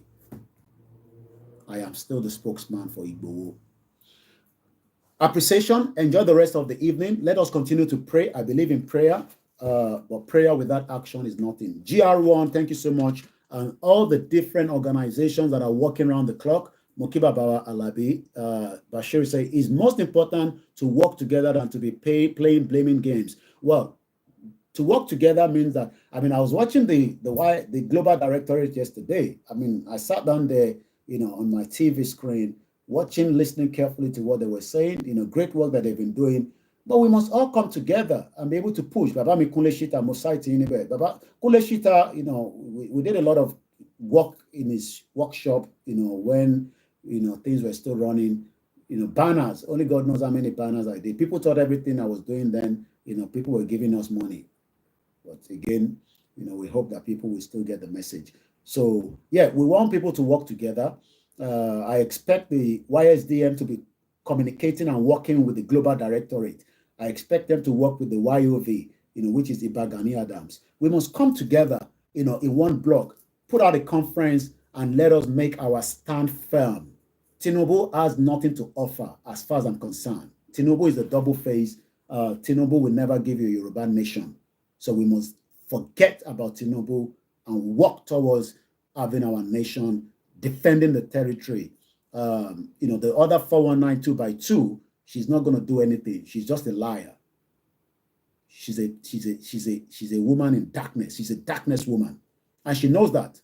So all the one that they are doing, I keep telling you that. I listened to one of their media yesterday, or both of them. I listened carefully. They need crowd. They need this. They need that. Oh, people must come out. She cannot even control the local government. Even the other one in Turkey cannot control his own local government. All I see that they're doing is called awareness, as far as I'm concerned. They don't have the balls. And I can challenge them anytime, any day. They know that. I am the last man standing for the Yoruba nation. 6 o'clock, I got to go now. Thank you so much. If you're joining for the first time, I just want to share and like the page. Remember to follow us on Twitter. And if you have any comments, send it through my website, www.koikimedia.com or info@koikimedia.com. Thank you so much for the support through the coffee bot, Easy Dollar, my brother. Do you like my jollof rice? This is my jollof rice. Jollof rice. I love the bottom of the jollof rice. Why is this phone not turning around? 1 minute. Let me try and tease you guys before I go. Rotate. This is my jollof rice. I love the bottom of the jollof rice.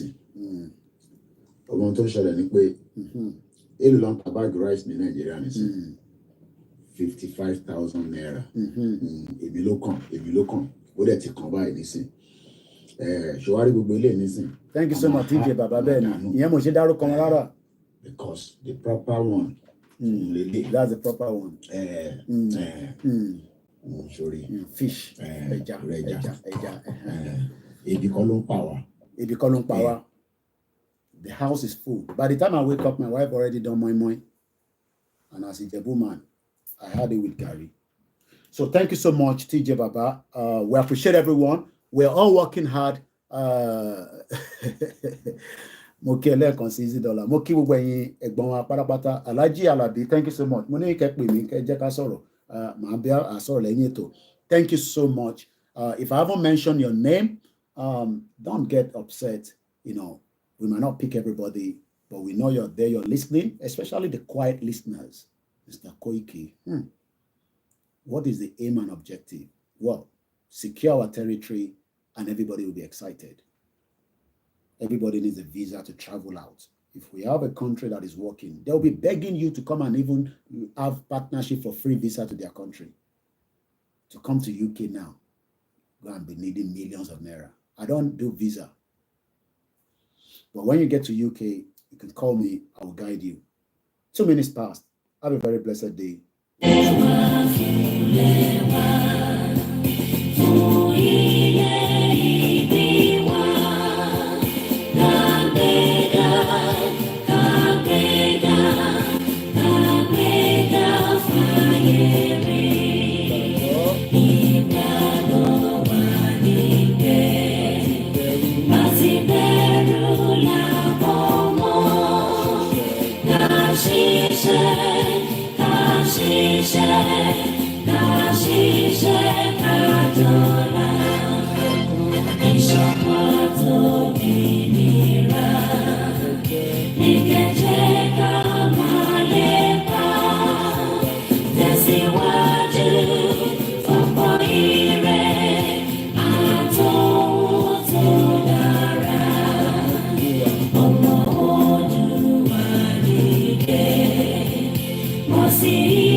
Let me also go and enjoy another program. Mokin Alaja Ara Musaiti Nebe, and great work to the Yoruba World Media. Thank you so much.